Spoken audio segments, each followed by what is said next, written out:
Assalamu alaikum wa rahmatullahi wa barakatuhu. Jazakallah khair to everyone for joining us for a unique Ramadan series. This is part of our annual conference for IECPA, and we're glad you were able to join us logging in from StreamYard, from Facebook, from YouTube, and we're happy that you can join us. We have a star-studded lineup here for you guys joining in. And as we go through the program, please remember to donate generously, keep us in your duas, and visit iecpa.org/donate, or send your donations to treasure@iecpa.org through PayPal. So first up, we have Sheikh Tariq Abed. He is an inspirational public speaker and aspiring student of knowledge. He's as a Palestinian American, he's graciously squeezed us in today alongside his full-time profession of being a train operator in New York City, the hub of coronavirus, while also maintaining his family and two daughters. Sheikh Tariq dedicates his time to independently studying the Islamic sciences, the Deen, with scholars like Sheikh Hatem al-Hajj, and educating the masses on them wherever he can. Today he'll be presenting on finding grace while sheltering in place. Sheikh Tariq. Assalamu alaikum rahmatullah. Barakallahu feekum. And if you don't mind, anytime the audio or video cuts out, just let me know, inshallah. I'll try to rectify it. I'm pretty new to this. Bismillah ar-Rahman ar-Rahim. Alhamdulillah Rabbil Alameen. Wa salatu wa salam ala Rasulillahi wa ala alihi wa sahbihi ajma'een. Amma ba'd. We ask Allah subhanahu wa ta'ala to allow this, inshallah, meeting of ours today to be blessed. And Allah subhanahu wa ta'ala, we ask Him to allow us to benefit from what we hear and to allow us to apply it. Allahumma ij'alna min alladhina yastami'una al-qawla fayattabi'una ahsanahu. Ameen. Now, inshallah, coming into Ramadan, I just want to set the proper mindset. Many of us, either we're in business or we have family members or friends that are in business, or we're familiar with business. And we know that businesses tend to have seasons. For example, if somebody's a retailer, whether they're selling cars or furniture, their season tends to be around tax season. Contractors, usually they get very busy around the spring, summertime. This is their season. If you're a tax accountant, then obviously around March, April, this is your season. This is your busy season. Travel agents, obviously they get busy during the summertime. And when you know somebody is in a particular line of work and their season comes in, you know, it's something that they're looking forward to all year, basically. When their season starts, that person who's in that particular business, you barely get to see them. You invite them over for dinner. They're always making excuses. They're too busy. You call them many times. They don't answer your call except after a few days, if you're lucky to even get a call back. And you can forget about asking them to come hang out or do something that they would normally do any other time of the year. Why? Because this is their season. They'd be working harder than any other time of the year. If they're normally working 8 hours a day, 5 days a week, in their busy season, they're working 12 to 14 hours a day, sometimes 6 or 7 days a week. And they're not looking forward to their season being over. Actually, they would wish many times that their season continues throughout the year. And they're not hoping or looking forward to the last day of their busy season. So the reason why I draw this example is because for us as believers, for Ibadur Rahman, the servants of the Most Merciful, we have a season as well. And that season is the blessed month of Ramadan, which is approaching us next week. And we ask Allah subhanahu wa ta'ala to allow us to live to it and to attain the benefits and the gifts that Allah subhanahu wa ta'ala has to offer in this blessed month. Now, yani subhanAllah, when you think about Ramadan, why do many of us tend to find so much happiness in this month, so much satisfaction, basically? And then when the month is over, we find that something is missing. The reason being is because in this month, unlike any other month of the year, the servant of Allah is living to the fullest extent the illah, or the purpose of his creation. Allah subhanahu wa ta'ala says, وَمَا خَلَقْتُ الْجِنَّ وَالْإِنسَ إِلَّا لِيَعْبُدُونَ. Allah subhanahu wa ta'ala says, I have only created mankind and jinn for one reason, and that is to worship me. So it is within our fitrah, or it is basically in our makeup, to worship Allah subhanahu wa ta'ala and to attain full satisfaction when doing so. I mean, somebody in Ramadan, he's waking up or she's waking up in a state of worship, fasting all throughout the day.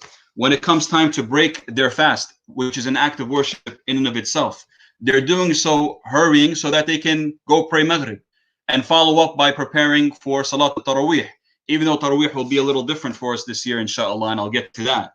And then even when they get home, they're rushing to try to go to sleep so that they can get some rest to wake up for suhoor.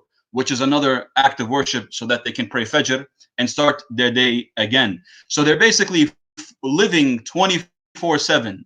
The reason why they were created, which is to worship Allah subhanahu wa ta'ala.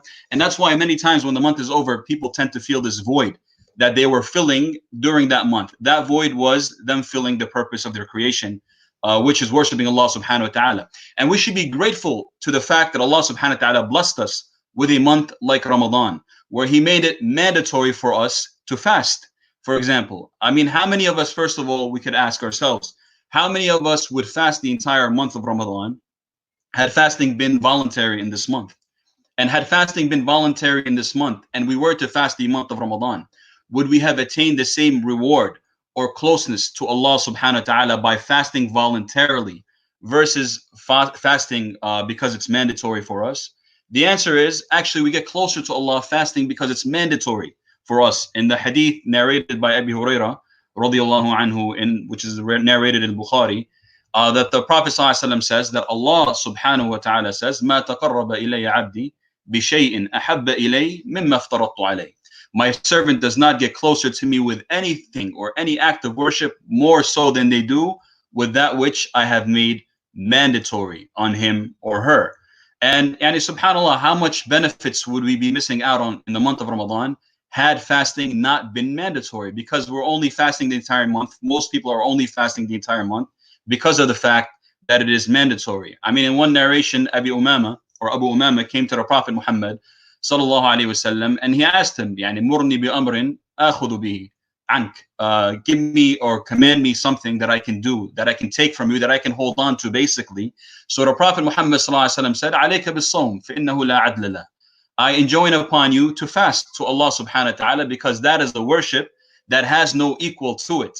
As a matter of fact, in one narration, the Prophet Muhammad sallallahu alaihi wasallam says that fasting and Quran يشفعان للعبد يوم القيامة. They come and intercede for a servant on the day of judgment. His fasting or her fasting and the recitation of the Quran. The fasting, when it tries to intercede for you on the day of judgment, it begins to say, أي رب, O Allah, منعته الطعام والشهوات بالنهار فاشفعني فيه أو فشفعني فيه. It begins to say, fasting begins to say to Allah subhanahu wa ta'ala, O Allah, I prevented the servant of yours from being able to eat and fulfill their desires during the days of Ramadan. So allow me to intercede for your servant. And then the Quran begins to do the same thing, asking to intercede for you. I mean, subhanAllah, just think about the situation on the day of judgment. As Allah subhanahu wa ta'ala says, فَلَا أَنْسَابَ بَيْنَهُمْ يَوْمَئِذٍ وَلَا يَتَسَاءَلُونَ. People will have no relationships with one another. Any relations they had in the dunya, whether through brotherhood, a person being a father or a child to somebody, a brother or a sister, those relationships on that day for people will be disconnected. And they won't even, وَلَا يَتَسَاءَلُونَ means they won't even ask about one another. People are actually running away from the people that they knew in this dunya out of fear that they owe them some sort of rights that they have to make up for on the day of judgment. In that situation, the person who used to fast and recite Quran, the Prophet Muhammad ﷺ tells us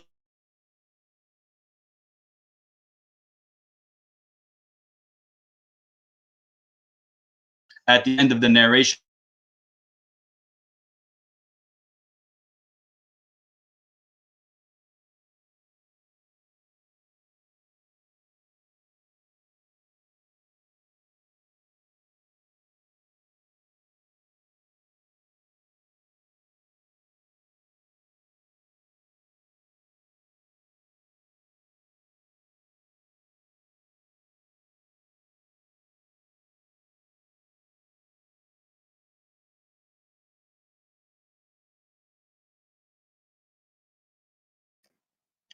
Assalamu alaikum. Looks like we have some technical difficulties on Sheikh Tariq's side, so please hang on and stay tuned.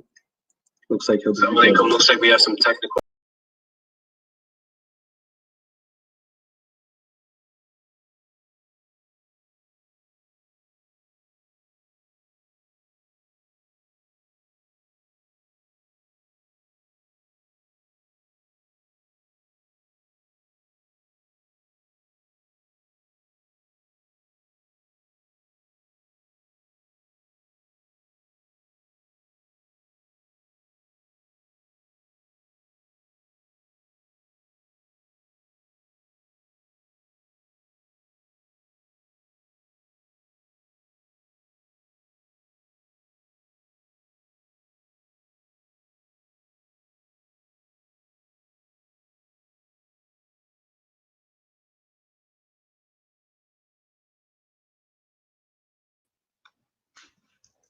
I'm sorry, brother Abdurrahman, I was cut off. Can you hear me? Yes, alhamdulillah, I could hear you. Go ahead. I'm sorry. What was the last thing I said, Akhi? I'm sorry about that. All right. So, inshallah, I'll just continue from where I believe I left off, inshallah ta'ala. I don't know how it happened. I just got kicked off the live stream. So basically, Allah subhanahu wa ta'ala, blessed us with this month that, had it been any other way, we would not be able to experience the blessings that Allah subhanahu wa ta'ala provides for the people who worship Him in this month by having made it obligatory on us to do so. And again, we have different situations. People are experiencing Ramadan differently this year than any other year before. Again, there are some people who are home from work or school. There are some people who are working from home. There are some people who were forced to close their businesses. Some people, unfortunately, were furloughed, or they had to lose their jobs because of the economic situation. There are busy mothers and fathers who now have to teach their children at home. This is something new to them. And then we have, of course, situations where, for example, a sister could have just given birth and she won't be able to fast for the next 40 days, nor will she be able to pray. There are people who are sick who will not be able to fast and pray the way we normally pray. But we say to everyone, no matter what your situation is, you still have the same opportunity this Ramadan to get closer to Allah subhanahu wa ta'ala than any other Ramadan that you've had before. And of course, this Ramadan is going to be unique. However, the fact that it is unique does not mean it'll be inferior to any other Ramadan that we've had in the past. Because the fact that it is unique, it's going to present you with unique opportunities to get closer to Allah subhanahu wa ta'ala that you might not have had before. As long as we maintain good expectations on Allah subhanahu wa ta'ala, you have to realize that Allah subhanahu wa ta'ala is the one who chose the circumstances for this Ramadan. It wasn't random external factors that led to this situation. Allah subhanahu wa ta'ala had it written, ما أصاب من مصيبة في الأرض ولا في أنفسكم إلا في كتاب من قبل أن نبرأها إن ذلك على الله يسير. Nothing happens in this universe, not even a split of a cell. Nothing happens except it was already written by Allah subhanahu wa ta'ala before it occurred. So we should know that, and we should have good expectations in the planning of Allah subhanahu wa ta'ala. The Prophet ﷺ says that Allah subhanahu wa ta'ala says, أَنَا عِنْدَ ظَنِّ عَبْدِي بِهِ. I will be whatever my servant expects out of me. إِنْ ظَنَّ بِي خَيْرًا فَلَا. If my servant expects good from me, then I will be that good that he expected. If he expected bad, then that person will get what they expected. If you're sad that this Ramadan will not be like the Ramadans that you've had in the past, where you have the same iftar that you would normally have with your friends and family members, whether at home, in the masjid, you will not have the same opportunity maybe to pray Taraweeh behind your favorite imam, or engage in all of those other communal forms of worship that you used to engage in before, then yes, you will be, inshallah, rewarded for being patient and not being able to enjoy Ramadan the way you normally do. The proof of that is, for example, the companions. The companions and the Prophet Muhammad ﷺ, in the beginning of Islam, they had to face they had to face Jerusalem in their prayer when their hearts were attached to facing Al-Kaaba. This was the Qibla of Ibrahim. This was their hometown, where they were from, where they were the direction they were used to praying their entire lives. And Allah subhanahu wa ta'ala, when they moved to Medina, allowed them to face the Kaaba. And this became a test for the ones who accepted Islam from the people of the book, like Salman al-Farisi, like Abdullah ibn Salam, who were happy that the fact that the Muslims were facing towards Al-Quds, Jerusalem, because that was their Qibla originally in their religion, and now they were being asked to face towards the Kaaba. But Allah subhanahu wa ta'ala, as He mentions in a verse, وَمَا جَعَلْنَا الْقِبْلَةَ الَّتِي كُنْتَ عَلَيْهَا إِلَّا لِنَعْلَمْ مَنْ يَتَّبِعُ الرَّسُولِ مِمَّنْ يَنْقَلِبُ عَلَى عَقِبَيْهِ. Allah subhanahu wa ta'ala did that as a test to see who will follow the Prophet Muhammad sallallahu alaihi wasallam and who will turn away from salah, or turn away from worshiping Allah subhanahu wa ta'ala, simply because they were not able to worship Allah subhanahu wa ta'ala the way they desired to, the way they were used to, the way that they wanted to. So if we look at it in that sense, that yes, Allah, my circumstances are preventing me from being able to get close to you by going and attending Taraweeh, praying behind the Imam, maybe even performing i'tikaf, like the way I normally did in previous Ramadans. Nonetheless, we still exert our efforts in getting closer to Allah subhanahu wa ta'ala in the circumstances that we're in, knowing that Allah subhanahu wa ta'ala will reward us for doing so, and possibly even bring us closer to Him than any other Ramadan that we've had in the past. Sometimes a situation that you believe can bring you closer to Allah subhanahu wa ta'ala, you might be prevented from it, but in order to get closer to Allah subhanahu wa ta'ala by another mean. For example, the companions went out with the Prophet Muhammad sallallahu alaihi wasallam, Am al-Hudaybiyah, to perform Umrah, and they were prevented from being able to enter Mecca and perform Umrah that year. Many of them, this was their first Umrah. Actually, it was all their first Umrah that they were being able to perform with the Prophet Muhammad sallallahu alaihi wasallam. You can imagine the excitement. What opportunity, I mean, who gets an opportunity to perform Umrah with the Prophet Muhammad sallallahu alaihi wasallam? But they were prevented from being able to enter into Mecca. And many of them, of course, were not happy about this. Abu Bakr said, I considered that year to be the Fath, to be the conquest, not the year that we actually conquered Mecca. Why? And actually, Surah Al-Fath, the surah of the conquest, was revealed in that situation in Hudaybiyah. Why? Because even though they were prevented from entering Mecca that year, the agreements that they entered into as a result led to the eventual conquest of Mecca. So if you have those good expectations on Allah subhanahu wa ta'ala, yes, I was prevented from being able to worship Allah the way I was hoping to this Ramadan, the way I was expecting, the way I wanted to. I have the good expectation nonetheless, inshallah, that it will lead me to that which is better, because it is something that Allah subhanahu wa ta'ala at the end chose for you. The Prophet Muhammad sallallahu alaihi wasallam, we shouldn't lose sight of the fact, regardless of our situation, how he used to greet the month of Ramadan. The Prophet sallallahu alaihi wasallam gave us a beautiful description of Ramadan. إذا كانت أول ليلة من شهر رمضان صفدت الشياطين ومرتد الجن. The first thing that happens on the first night of Ramadan is that the shayateen, the devils and the jinn, the rebellious amongst them, will be locked up in chains. The shaitan or the shayateen, whose goal is, as shaitan says himself, لَأُغْوِيَنَّهُمْ أَجْمَعِينَ. His goal is to guide you and your family members and everyone that you love and know to the pits of Jahannam. Allah subhanahu wa ta'ala blesses us in this month by having this arch enemy of ours locked up in chains. And the Prophet sallallahu alaihi wasallam even tells us that the gates of hellfire are closed and not a single door will be open. The doors of paradise in this month, فتحت أبواب الجنة فلم يغلق منها باب. Not a single door will be closed. All of the gates of paradise will be open in this month. The gates of paradise that people sacrificed all their wealth, their lives, their well-being for, is open for you in this month, regardless of what your situation is, regardless of where you're worshiping Allah subhanahu wa ta'ala. The gates of paradise, the paradise that the Prophet Muhammad sallallahu alaihi wasallam tells us, موضع قدم في الجنة خير من الدنيا وما فيها. Just the space taken up by your footprint in paradise is better than the dunya and everything in it. And a caller will call out to everyone on these nights, Ya baghi al-khayr, aqbil. O you who is seeking good, seeking the opportunity to get closer to Allah subhanahu wa ta'ala more than you've done any other year.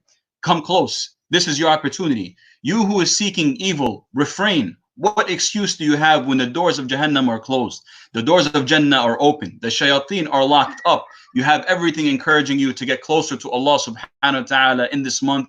Why would somebody instead seek to get further away from Allah subhanahu wa ta'ala through sin? وَلِلَّهِ عُتَقَاء وَذَلِكَ فِي كُلِّ لَيْلَةٍ. Every single night, Allah subhanahu wa ta'ala sets necks free from the fire of hell in this blessed month. And we ask Allah subhanahu wa ta'ala to allow us to be amongst them. I want to focus really quick, inshallah, about what makes this Ramadan unique and the opportunities that it will present us, inshallah. We know that shaitan is locked up in these nights. And we always talk about why people continue to sin regardless. People continue to sin because of their nafs. They've accustomed themselves to certain sins that shaitan no longer has to provoke them to commit. But the unique thing about this Ramadan is that there's more of a barrier between you and committing sin. Why? For example, if the city's on lockdown, most people are in their houses. If you're not attending school, you're not attending college, you're not going to work, or even if you are going out there and you are working, there's a very different atmosphere. People are more serious. They're wearing masks. People are not dressed like they're going to parties. People are not dressed like they're going to the beach. It's a much more serious atmosphere out there, which lax atmosphere is usually more conducive to sin, more conducive to improper dress code, and exposing yourself to looking and seeing things which you're not supposed to see, which are very harmful for your heart. The blessed thing about this Ramadan, or the unique aspect of this Ramadan, is the fact that you will be prevented from many of those sins that are normally out there, that people are normally exposed to on a daily basis. Because if you're spending more time at home, it's an easier job for you, for example, to lower your gaze, to not see things which are impermissible, which you would normally see on the street, especially around this type of year, whether it's the way people dress, the way people act, the type of conversations or the type of events that people hold outdoors are no longer being held in this particular Ramadan because of the lockdown. So this is an opportunity for you to get closer to Allah subhanahu wa ta'ala, because yes, there is a direct relationship between your eyes and the things that you see and your heart. As Ibn al-Qayyim al-Jawzi says, that the eyes are the door and the heart is the house. So be careful what you let into your house. Allah subhanahu wa ta'ala, when he mentions in Surah An-Nur, he says, كُلِّ الْمُؤْمِنِينَ يَغُضُّ مِنْ أَبْصَارِهِمْ وَيَحْفَظُوا فُرُوجَهُم. He said, ذَلِكَ أَزْكَى لَهُمْ. Tell the believing men, and in the other verse, the believing women, to lower their gaze and protect their private parts. That is purer for them. That is purer for your heart in being able to get closer and connect better with Allah subhanahu wa ta'ala in this month. Because the sins that we acquire, or the sins that we basically expose ourselves to many times, are the reason why our hearts become darkened. And it becomes that when we worship Allah subhanahu wa ta'ala, we feel like many times we're standing behind the Imam in Taraweeh, listening to the verses. People around us, we might hear people sobbing and crying, and we're not able to force out a single tear. The reason for this, as the Prophet Muhammad mentioned, as Allah mentions in Surah Al-Mutaffifin, كَلَّا بَلْ رَانَ عَلَى قُلُوبِهِمْ مَا كَانُوا يَكْسِبُونَ بِمَا كَانُوا يَكْسِبُونَ. Rather, there is rust over their hearts because of the sins that they used to commit. So again, the seclusion that we're forced into this particular Ramadan means less exposure to sin. That means you can develop a better relationship with Allah subhanahu wa ta'ala. I mean, just this is a challenge. See how lowering your gaze, what kind of effect it has on you over the next 30 days. Again, don't expose yourself, because of the fact that Allah subhanahu wa ta'ala is making it easy for us to not fall in sins this month. Do not bring sins to yourself through television, whether it's Netflix, whether it's YouTube, whether it's social media. Don't go browsing and looking at things that Allah subhanahu wa ta'ala has made it easy for you in this month to lower your gaze from because of the situation. Use this as an opportunity to purify your heart, to clean it, so that you can, inshallah, when the lockdown is over, start from scratch and possibly be set on a better course in being able to control your desires and get closer to Allah subhanahu wa ta'ala. The other thing I'll mention, the unique opportunity you have in this month, is the fact that there's less socialization. Because there's less socialization, there's less speaking, obviously, less talking, and you have more privacy to yourself. I mean, a lot of times we don't realize our tongues are one of the biggest culprits of our good deeds, and they rake on the most bad deeds compared to any other organ in our body, which is why the Prophet Muhammad told Mu'adh, وَهَلْ يَكُبُّ النَّاسِ عَلَى وُجُوهِهِمْ فِي النَّارِ إِلَّا حَصَائِدُ أَلْسِنَتِهِمْ. Do people get thrown on their faces in the hellfire except by what their tongues, by the harvest of their tongues? Meaning the things that we say, whether it be lying, exaggerating, gossiping, backbiting, improper joking, or even many times speaking without knowledge. Because of the situation, because of the nation is on a lockdown, there's less exposure because you're socializing much less. You're not having these big gatherings in your house or anywhere else. So you should use this as an opportunity to improve or to gain more mastery over your tongue, over the things that you say. And this has a very direct relationship with our worship to Allah subhanahu wa ta'ala. Allah subhanahu wa ta'ala says, يَا أَيُّهَا الَّذِينَ آمَنُوا اتَّقُوا اللَّهَ وَقُولُوا قَوْلًا سَدِيدًا يُصْلِحْ لَكُمْ أَعْمَالَكُمْ وَيَغْفِرْ لَكُمْ ذُنُوبَكُمْ. Allah subhanahu wa ta'ala says, oh, you have believed, fear Allah, and say that which is true, say that which is right, which is more correct. As a result, He will rectify your actions. He will guide you to the actions which are good, which are beloved to Allah subhanahu wa ta'ala, and He will forgive you for your sins as a result. In the famous narration where Mu'adh ibn Jabal came to the Prophet Muhammad sallallahu alaihi wasallam, and he was asking about all the good deeds that he can do to get closer to Allah subhanahu wa ta'ala, to get closer to paradise and further away from the hellfire. The Prophet Muhammad sallallahu alaihi wasallam mentioned many deeds. He mentioned, for example, first thing, the 5 pillars, believing in Allah and His Messenger, fasting the month of Ramadan, praying, Hajj, so on and so forth. And then he mentioned some extra supererogatory actions, such as praying at night, giving additional sadaqah, And after mentioning all of these things and getting Mu'adh excited about being able to perform them, he said, أَلَا أُخْبِرُكَ بِمِلَاكِ ذَلِكَ كُلِّهِ. Should I not tell you, Ya Mu'adh, about the key and not lead you to all of those things that I just mentioned, all of those good deeds, praying at night, giving sadaqah, hajj, umrah, doing all of those good deeds, striving in the way of Allah subhanahu wa ta'ala, jihad fi sabilillah, all of those things. Should I not tell you about the key that will unlock them all, basically? Mu'adh said, Bala ya Rasulullah, of course, O Prophet of Allah. So the Prophet Muhammad sallallahu alaihi wasallam took his tongue and he said, Kuf alayka hada, or amsik alayka hada, meaning refrain this tongue. So Mu'adh was surprised, of course, and he asked him, O Prophet of Allah, will we be held accountable for the things that we say? And that's when the Prophet Muhammad said, O Mu'adh, do people get thrown in the hellfire on their faces for other than the harvest of their tongues, meaning that which they say? So this opportunity that we have in this Ramadan, because of the less socialization, you're not out there as much mixing with people, is a good opportunity to work on controlling your tongue. And this is a key to unlocking all of those other worships that the Prophet Muhammad mentioned to Mu'adh and encouraged us to perform in general. I mean, you see a direct relationship between silence and not speaking to others.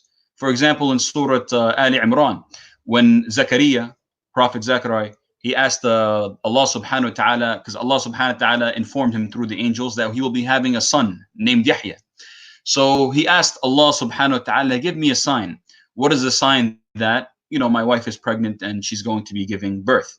So Allah subhanahu wa ta'ala said, آيَتُكَ أَلَّا تُكَلِّمَ النَّاسِ ثَلَاثَةَ أَيَّامٍ إِلَّا رَمْزًا. Your sign is that you will be prevented from being able to speak to the people for 3 days, except through sign language, meaning you will not be able to use your tongue. So Allah subhanahu wa ta'ala then said at the end of that verse, وَاذْكُرْ رَبَّكَ كَثِيرًا وَسَبِّحْ بِالْعَشِيِّ وَالْإِبْكَارِ. And remember Allah subhanahu wa ta'ala much and glorify him during the afternoon and the early hours.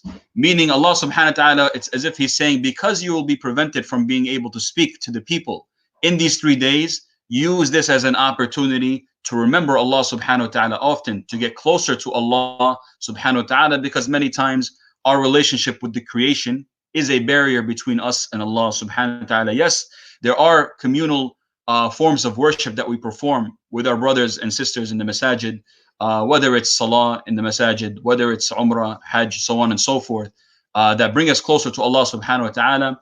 But we definitely should take advantage of the fact that we have more privacy and seclusion this Ramadan, and use that as an opportunity to remember Allah subhanahu wa ta'ala and get closer to him in ways that we might not have been able to do in other months of the year.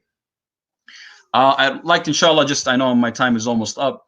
I'd like to just mention, inshallah, the last thing is for brothers and sisters who are going through hardships. I mean, it's obvious that, for many people, this might be a difficult Ramadan because of the fact that either their businesses are closed, they were laid off either temporarily or permanently, or their businesses are open and they're not, of course, reaping in the same profits that they used to, or a person could be very busy in this, either because he's an essential worker or a frontline worker who might be busier this Ramadan than that person was before.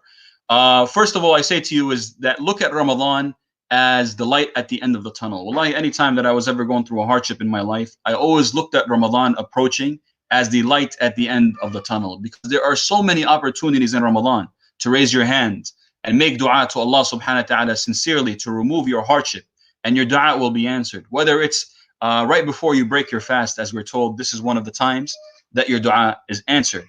Whether it's after eating suhoor, right before Fajr, the last third of the night, an opportunity for your dua to be answered. Whether it's after praying Taraweeh, in your home, of course, whether alone or with your family, during Salat al-Watr, inshallah, an opportunity for your dua to be answered. And remember Allah subhanahu wa ta'ala often. If that is the only thing you can do more of this month, wallahi, that's the only thing that you really need at the end of the day. The Prophet ﷺ was asked by a man, Inna shara'i al-Islam kad kathurat alayh.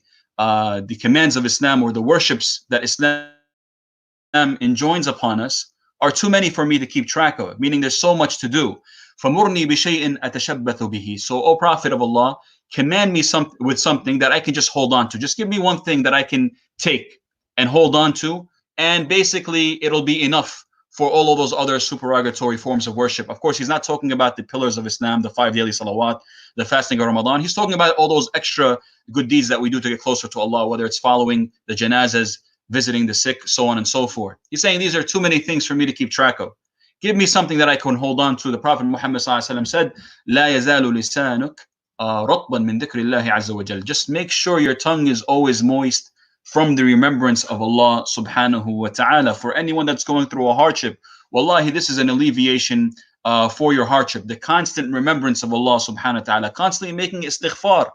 As we are told, many of the difficulties that we go through in our lives are because of sins that we've racked up. Allah subhanahu wa ta'ala says, ما أصابك من حسنة فمن الله وما أصابك من سيئة فمن نفسك.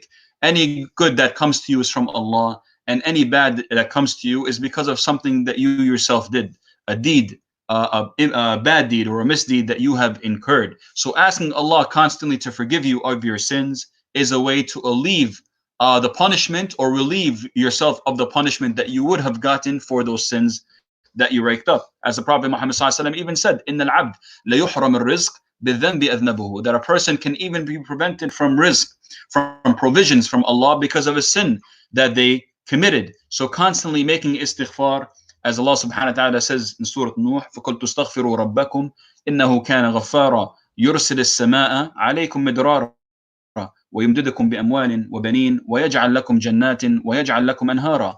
Ask Allah subhanahu wa ta'ala for forgiveness, because He is the oft forgiving. If you do so, He will send rain down upon you in abundance, meaning your livelihood, your provisions. وَيُمْدِدُكُمْ بِأَمْوَالٍ وَبَنِينَ. And He will increase your wealth, and He will increase your offspring as well, and grant you gardens with rivers flowing below them in this dunya and in the akhirah. So constantly sticking to istighfar for our brothers and sisters that are in these hardships in this month. The Prophet Muhammad it's narrated that he said, "Man lazim al-istighfar," whoever sticks to always making istighfar, astaghfirullah, I seek Allah's forgiveness, I seek Allah's forgiveness, astaghfirullah wa atubu ilayh, I seek Allah's forgiveness and I repent to Him, جَعَلَ اللَّهُ لَهُ مِنْ كُلِّ ضِيقٍ مَخْرَجًا. Allah subhanahu wa ta'ala will always make a way out for that person from every hardship. وَمِنْ كُلِّ هَمٍّ فَرَجًا. And from everything that concerns that servant, He will always make a way out for that person. وَرَزَقَهُ مِنْ حَيْثُ لَا يَحْتَسِبْ. And Allah will provide for them in ways that they cannot imagine. And so, inshallah, if somebody is going through a hardship in this month, I enjoin upon them the constant remembrance of Allah, constantly making istighfar, and inshallah, Allah subhanahu wa ta'ala, and of course, resorting to dua in those blessed times, whether it's before breaking your fast, right after suhoor, or after performing your tarawih salawat, and of course, any time during the day, seeking that hour. For example, on Yawm al-Jum'ah, the Prophet Muhammad told us that there's an hour on the day of Jum'ah that any servant who's found making dua to Allah subhanahu wa ta'ala, their dua will be answered. Seek it in every hour. And I ask Allah subhanahu wa ta'ala to alleviate the distress of our brothers and sisters and anyone who is going through a hardship in this month. And I ask Allah subhanahu wa ta'ala to allow this Ramadan, inshallah, to be a turning point for us in our lives, in our relationship with Him, and to uncover for us opportunities to get closer to Him in this month that we did not know of before. Jazakumullahu khairan, barakallahu feekum.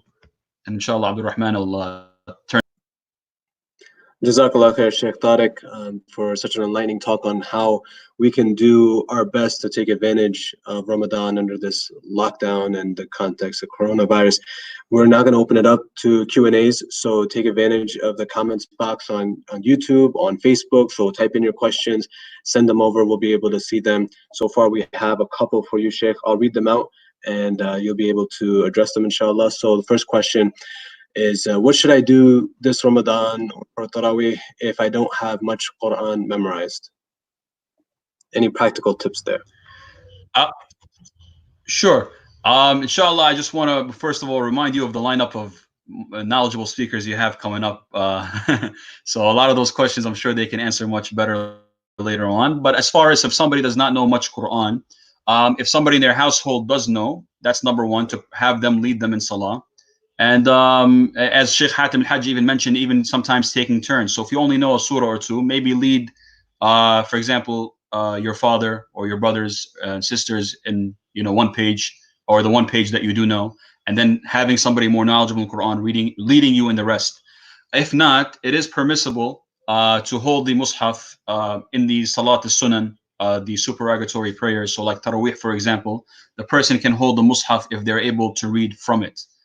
And I've known some have actually permitted even reading the transliteration from it if that's the only thing the person can read and they cannot read in Arabic. So that is what I would suggest for somebody that doesn't have much Quran memorized. And number two, if the person has extra time this Ramadan because of the lockdown, because of the situation, if it's somebody who's young in college or school and they have nothing to do for the next month or two, then this is a perfect opportunity. I mean, some have said Ramadan or during fasting is one of the best times to memorize.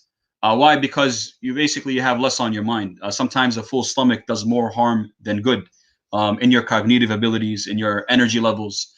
So using this as an opportunity to maybe just set a goal to memorize one verse or one line per day, if you're not doing so already. If you're doing so already, to add to what you're aiming to memorize on a daily basis. And inshallah, whatever you memorize, you can lead yourself in salah in those prayers. So either, like I said, having somebody who's more knowledgeable in Quran lead you, or number two, reading from a mushaf. And the other thing I want to mention, actually, I'm sorry to belabor this point, is that to remember that the Prophet Muhammad sallallahu alaihi wasallam, when Surah Al-Muzammil was revealed, Ya ayyuha al-Muzammil, qum al-layla illa qalila, nisfahu aw inqus minhu qalila.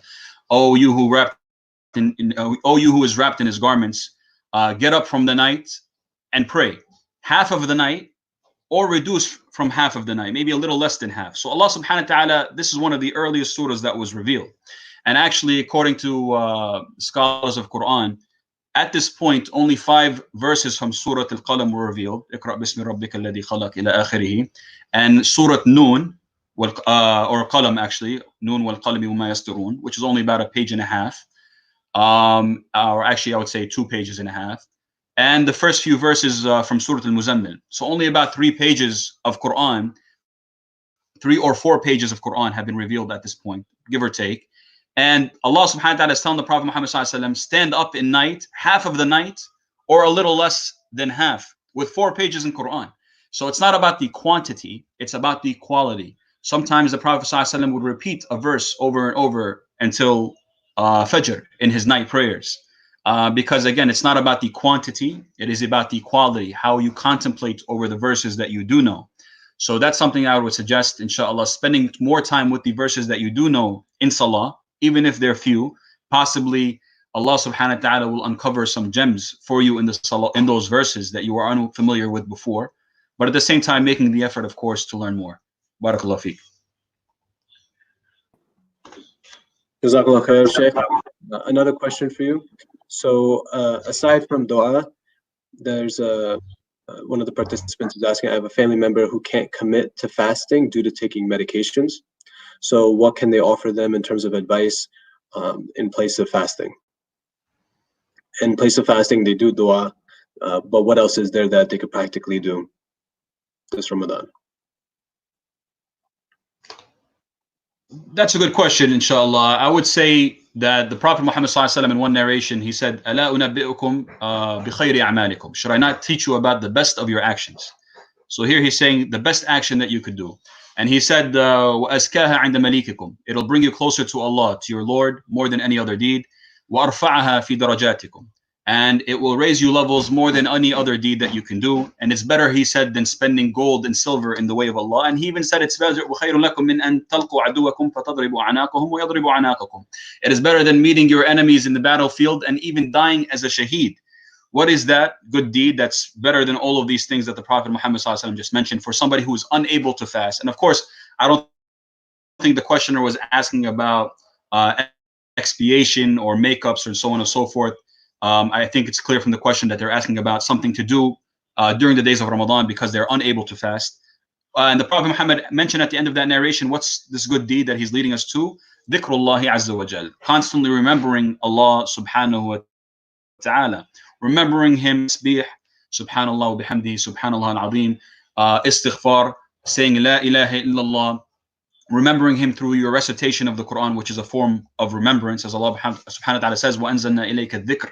We sent down this dhikr, this remembrance, which is the Quran. So yes, I would say constantly remembering Allah subhanahu wa ta'ala as much as possible.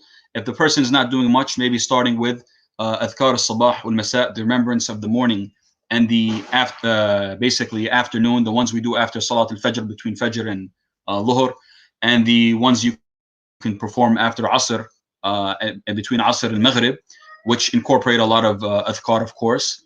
So doing that.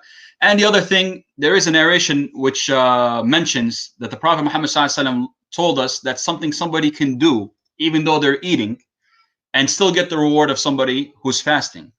In that narration, the Prophet Muhammad ﷺ said, basically, that gratitude, الطاعم الشاكر له مثل أجر الصائم الصابر. Remember this.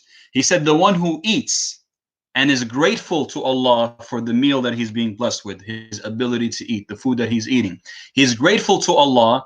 He will have the reward of somebody who is fasting and being patient. Patient because that person is unable to eat. So gratitude to Allah, remembering Allah when you're eating and thanking Him for the provisions that He has provided you with, will allow you to attain the levels of somebody who is fasting, even though you yourself are unable to fast. The third thing I will mention, that's mentioned in the narration as well, إن العبد لا يبلغ درجة الصائم القائم أو إن بحسن خلقه أو كما قال صلى الله عليه وسلم, that a person can attain the levels or the status of somebody who's standing up in prayer and fasting to Allah subhanahu wa ta'ala, praying during the night, fasting during the day. How? Through their good manners, through their good deeds. Narrations in which the Prophet Muhammad ﷺ mentioned to us that there are deeds that you can do that allow you to attain the level of somebody who is fasting if you yourself are not able to fast. And the last thing I will mention, inshallah, is having that intention. The Prophet Muhammad ﷺ said, إن العبد إذا هم بحسنة فلم يعملها كتبها الله له عنده حسنة كاملة. If a person intends a good deed but he does not do it, or she does not do it, they are prevented for some reason, or something causes them to change their mind about performing that good deed. But in this case, it applies even more because the person wants to fast but they're unable to. That person will still have that reward written for them. So having the intent between you and Allah that if I was able to fast, oh Allah, I would have fasted for you this Ramadan, inshallah will allow that person to reap the rewards that somebody who did fast will reap. Jazakallah khair, Sheikh. Similar to that last question and the topic itself, any recommendations for Eid prayer? So what should people do in place of potentially not having it? We know it's a required salah, so remotely, is there any guidance that you could give or that has been communicated broadly to the community on what they should potentially be gearing up for? Okay, as far as Salat al-Eid, to be honest with you, it's still too early to tell. We don't know what the situation is going to be around Eid time. It's still about almost 40 days away. So I think we should just play it by ear and look out for any publications by AMJA, and see, inshallah, the AMJA Fiqh Council, what they deem to be most appropriate as we get closer to that time.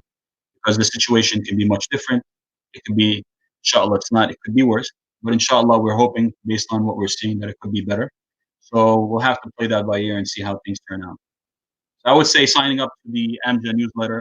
Of course, if you're in the, in masjid in your community, following any updates from the masjid,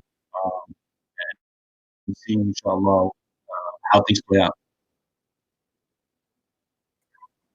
Okay, Jazakallah khair. Another question, more of a general question. How do you come to terms with the famous hadith of tying your camel in the context of this ever-changing situation such as this? So, like, tying your camel could have meant something a little bit different a few weeks ago than what it means today, with face mask, with seemingly out of the ordinary actions.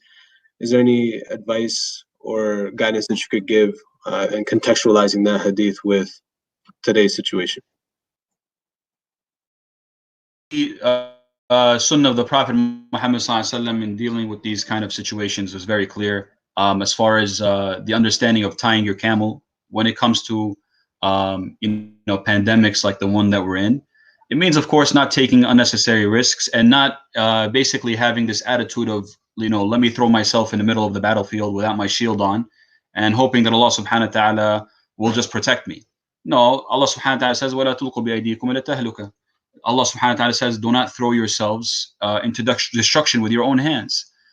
So yes, taking the precautions that are basically dictated to us by CDC or the other health authorities, inshallah.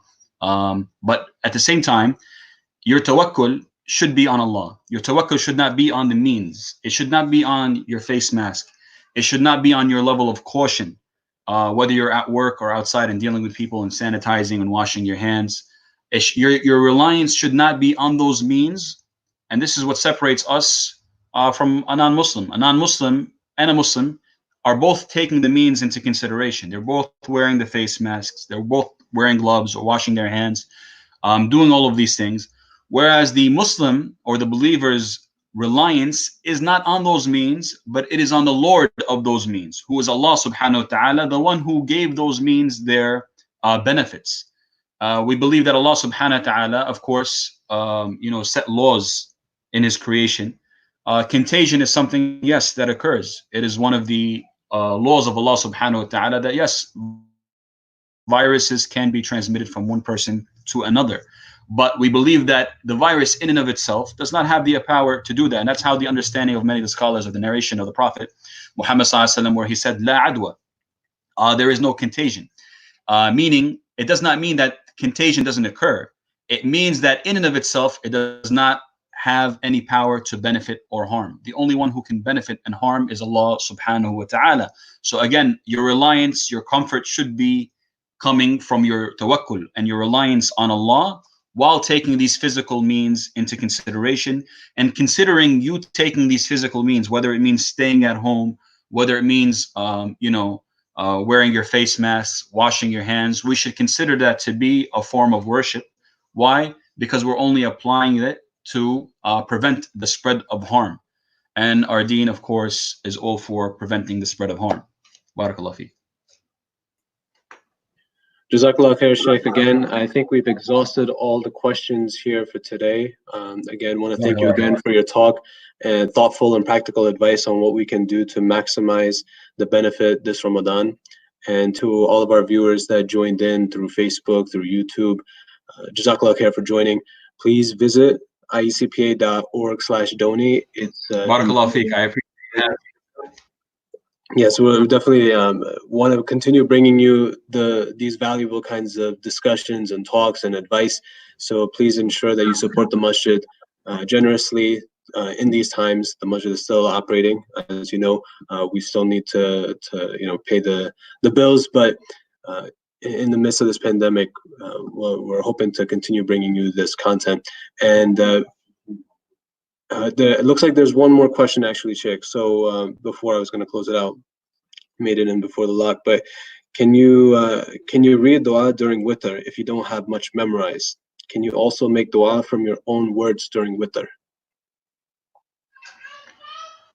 That's a good question. There is some controversy as far as inserting human speech into your salah.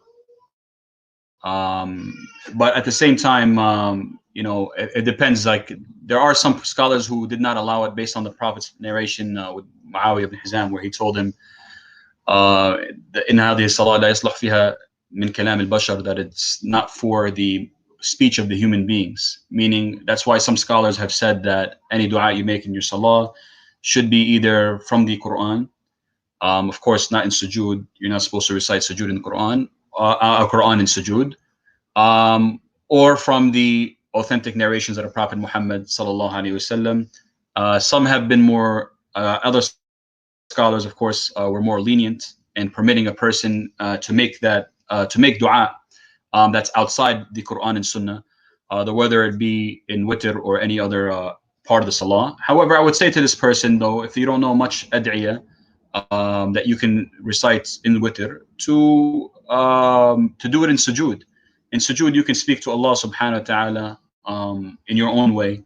The Prophet Muhammad sallallahu alaihi wasallam said that qaminun yustajabu lah, that it is more likely for a person's dua to be answered while they're in sujood, while they're in prostration.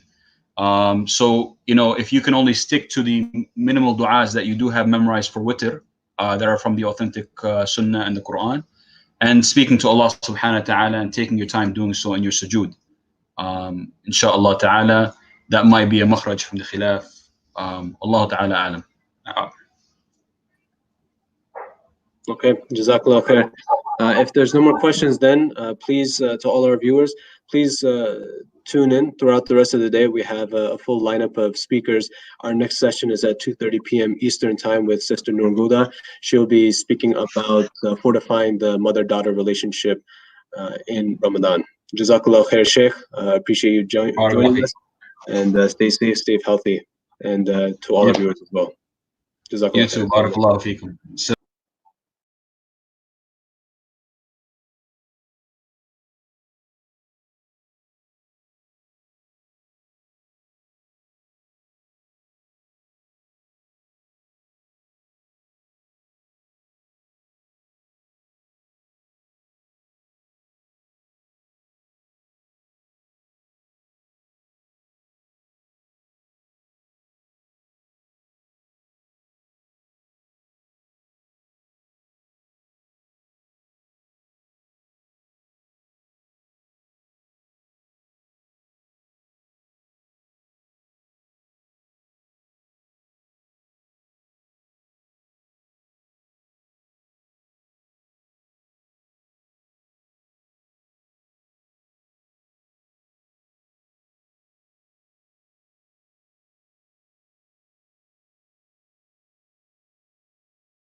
Assalamu alaikum. Welcome back to our audience. Jazakallah khair for rejoining us. This is going to be our second session for our spring conference, Unique Ramadan. So we also welcome Ustada Noor Guda. She is Damascus-born Arab American from New York City, originally of Palestinian and Syrian descent. She has a master's degree in English education and has been serving as an educator and administrator of public and private schools ever since. In 2015, Noor reverted to Islam after having left the fold for nearly a decade. She's since dedicated much of her life to helping the many out there with similar faith challenges navigate their journey to safe shores. And we're actually, from the Allentown community, very excited to welcome Noor to Allentown. She's joined us in the community just a few days ago, so definitely appreciate her logging in and sharing her wisdom with us, considering she has a 9-month-old in arms and just moved a few days ago. So she'll be presenting on fortifying the mother-daughter bond in Ramadan. Ustada Noor. السلام عليكم ورحمة الله وبركاته. بسم الله, alhamdulillah, الصلاة والسلام على رسول الله. I'm so honored to be here in the Allentown area, and we're very, very excited despite the serious challenges given the quarantine situation. But alhamdulillah, this is a wonderful community, and I'm so honored and blessed to finally be a part of it. So jazakumullahu khairan for all your generosity and your gratitude. I am really, really excited about this topic, and especially given that it's in honor of Ramadan. For those of you who know my background and my story, as mentioned, I left the fold of Islam, unfortunately, for a decade and came back around 2015.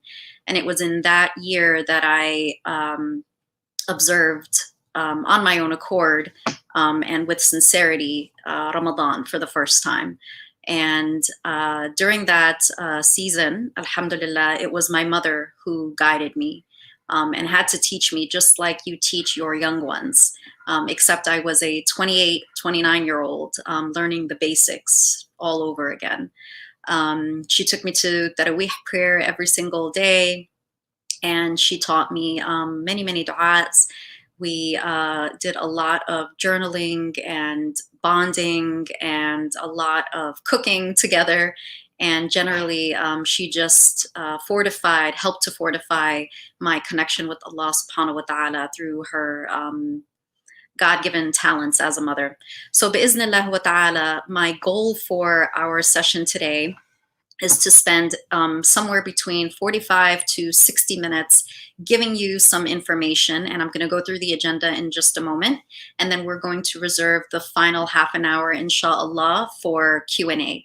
So just continue to follow the same format that you've been following for today's workshops, and let's get right to it. I'm going to share my screen with you guys, and you're actually going to need your cell phones a little bit. We're going to go to slido.com. That is SLIDO. And let's see. I'm attempting to share the screen and it's just taking a minute. Bear with me. But if you go to slido.com, SLIDO, I'm going to give you a code. And the code is 4554. There are 3 opening questions. Take about 5 minutes to answer them, and then we'll go through the responses.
Let's take about 2 more minutes.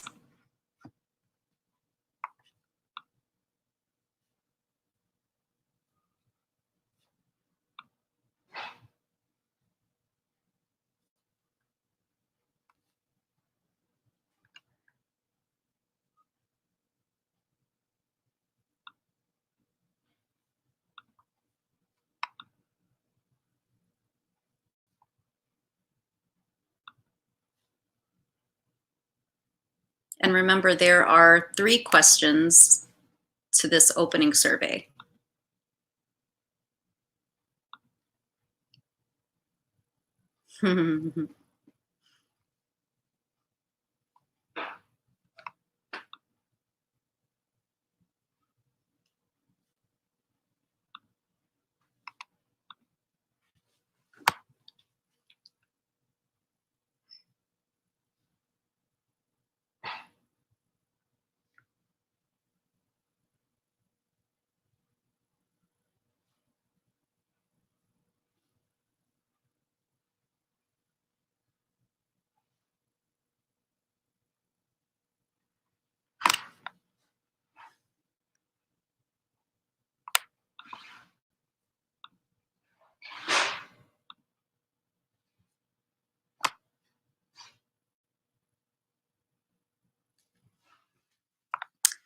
Okay, let's go ahead and come together. I'm going to share the results with you. So I know that this is a virtual conference, so there are not just mothers and daughters here. I'm sure there are fathers and sons and other folks as well, which is completely fine. Inshallah, there will be information in this session that will be helpful to you, even if you're not a mother or a daughter. So here on the screen, as you can see, this is what some of the folks joining us today would like to gain. And inshallah, I don't see anything on here that won't be covered during the session. And as far as describing your relationship with your daughter, here are some of the terms that you shared. And yes, some of them are funny. And perhaps you see words here that you yourself didn't write, but others have shared and you concur with them. You can relate. Evolving is a very good one. Evolving is definitely a term that you want to keep in the back of your mind, and you'll see why during today's session. And on average, how many hours do you spend with your daughter on any given normal day? And here are the results. Looks like nobody answered this question actually. But in general, you want to land somewhere over here between 1 and 3 hours, and you'll see why. So now let's go to the actual slides. I'm going to be presenting this to you guys. And if it's helpful to have these slides accessible later on, I'm more than happy to share them with you. So here's our session agenda for today. We just did the opening survey. We're going to talk about some of the things that mothers and daughters have some of the reasons why mothers and daughters have a hard time understanding each other. And this is not the case for every single mother-daughter relationship, but the purpose of this workshop is to give some tools and techniques and some information to those of you who may be struggling in your relationship. Then we'll talk about what mothers need to understand about adolescent girls. We'll talk about what adolescent girls need to understand about themselves. And then we'll talk about hopefully a Ramadan challenge that I would like to engage in with you. And I like to call it Parent Like a Hawk. And it's kind of a 10-step or 10-tip plan to help you as you go through this Ramadan. You've got 30 days, and I want you to try these techniques to the best of your ability. We actually did closer. We're going to jump to the Q&A after that, inshallah. So let's go ahead and let's talk about why so many mothers and daughters have a hard time understanding each other. And by the way, this is not unique to Muslims whatsoever. This is a worldwide, multi-generational problem. And it seems like with every passing generation, parents are commenting on the fact that it's harder now more than ever to raise children, and girls in particular. When I was in Allentown a few months ago, I spent almost an entire day with some of the mothers and daughters. Alhamdulillah, it was a wonderful experience. And we went through a, I don't know, maybe 3 or 4 hour session where we tried to answer this question. And we worked together, we brainstormed together, and we came up with some categories. And this is what we came up with. We shared that there's a culture gap oftentimes between mothers and daughters in our community. Many of our moms have grown up in our lands back home, whether it's in the Middle East or in Pakistan or in India or Indonesia or wherever. And for many of the youth, the daughters, they have this dual identity of being Muslim Americans and trying to figure out what that means, and dialoguing with mothers who didn't have that context growing up can be a challenge. There's also a generation gap. I mean, we're talking about parents who are in the middle of their lives, and teenagers who are going through the most turbulent phase of human development. So there are different priorities in the brains of teenagers as opposed to developed adults. Then we have competing ideologies. This image here on the left is supposed to depict some of the social and political priorities of our current generation, and it's very much wound up in social justice and the question of equality for all people, and then how to balance some of the questions that come up from that with our Islamic knowledge and the Quran and what we know to be true as Muslims. And of course, competing priorities. The youth are very much concerned with living in the here and now, and we're going to talk about why that is. But grown adults, and particularly those who have a strong rooting in Islam, know and really grasp the meaning of the temporary nature of the dunya, that this is not the be-all end-all. Far from it. In fact, it's the hereafter that matters more so than the dunya. So these are just some of the challenges that make the mother-daughter dynamic so difficult. And what we're going to try to do in today's workshop is to address these in sort of general ways. But in order to do that, I have to ask, with whom does the mother-daughter or the parent-child relationship begin? It's kind of a catch-22 or a chicken and an egg question, but it's a little bit more basic than one might think. Who is responsible for setting in motion a positive mother-daughter relationship? It should be obvious to you, and it's okay if it's not, but it should, by the end of this workshop, be obvious to you that it's the mother who leads the way. Let's consider the rights of children and parents to one another in Islam. Many of you know this hadith from Sahih Bukhari about each of us being a shepherd. And a woman is a shepherd of her house and the house of her husband and over her children. And she will be asked by Allah subhanahu wa ta'ala on the day of reckoning how she went about fulfilling her duty to her children. I need parents to understand, and I'm speaking to you as a teacher, as an educator, as somebody who has worked with adolescents for 10 years.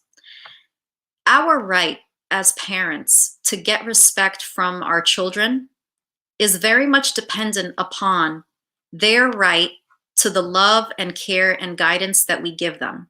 So we have got to take the first step. The future of our children depends on the things we teach them, on the things that we model for them. So we have to begin cultivating a bond with our children as role models. We need to lead by example. They're not born knowing how to be responsible. It's not instinctual for them to know how to communicate in an appropriate manner. We have to model that for them. We have to show them the difference between right and wrong.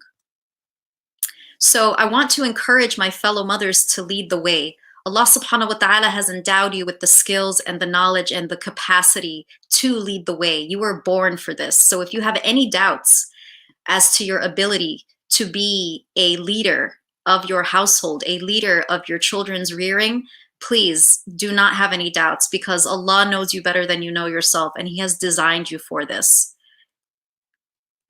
You can do this, and we've got a wonderful community here of mothers and daughters all guiding each other and supporting one another. Okay. I want you to now take a moment to unpack maybe some anxiety and some questions about, well, why is there so much pressure on parents to meet the needs of children? When we were growing up, you know, it was a simple 2 words from our mother or our father, you know, we hear and we obey. You are to be seen but not heard. And now things are just so complicated. Why do teenagers need so much more from us? The reality is that all that I am sharing with you is not universal. In other words, what I am saying today, my message, may not apply. Actually, it would not apply, let's say, in Syria, 1955. It would not apply in Pakistan, you know, in 1810. This information is very much contextual. We are talking about young Muslims in America in 2020. So keep that in the back of your mind as you're going through this. And when you start feeling, let's say, frustrated with what you are being called to do as a mother, I want you to remember that it's very much about the context that we live in. We have a unique set of challenges, and that's the hard truth to digest. But the hopeful side of it is we're not alone. We're in this together. Your job is to prioritize your bond. If you do not prioritize the bond between you and your daughter in today's day and age, it is going to be very, very, very difficult to raise a sound, righteous, healthy young woman. The most important thing that you can do right now is to make your daughter feel connected to you now and always, because through the hard times, through the storms, what's going to sustain her and what is going to bring her back to you is the bond, is the love and the trust that you develop with her along the way. So you're going to hear me say this throughout our workshop: prioritize the bond, prioritize the bond. Okay.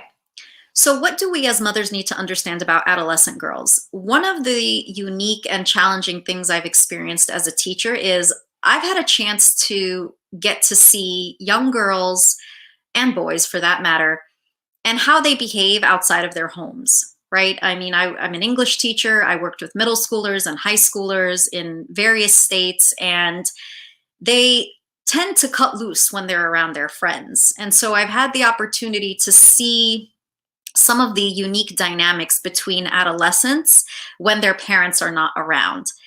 Couple that with my training in education and human development, I'm going to share with you really what the root is here as far as what you need to understand as a parent.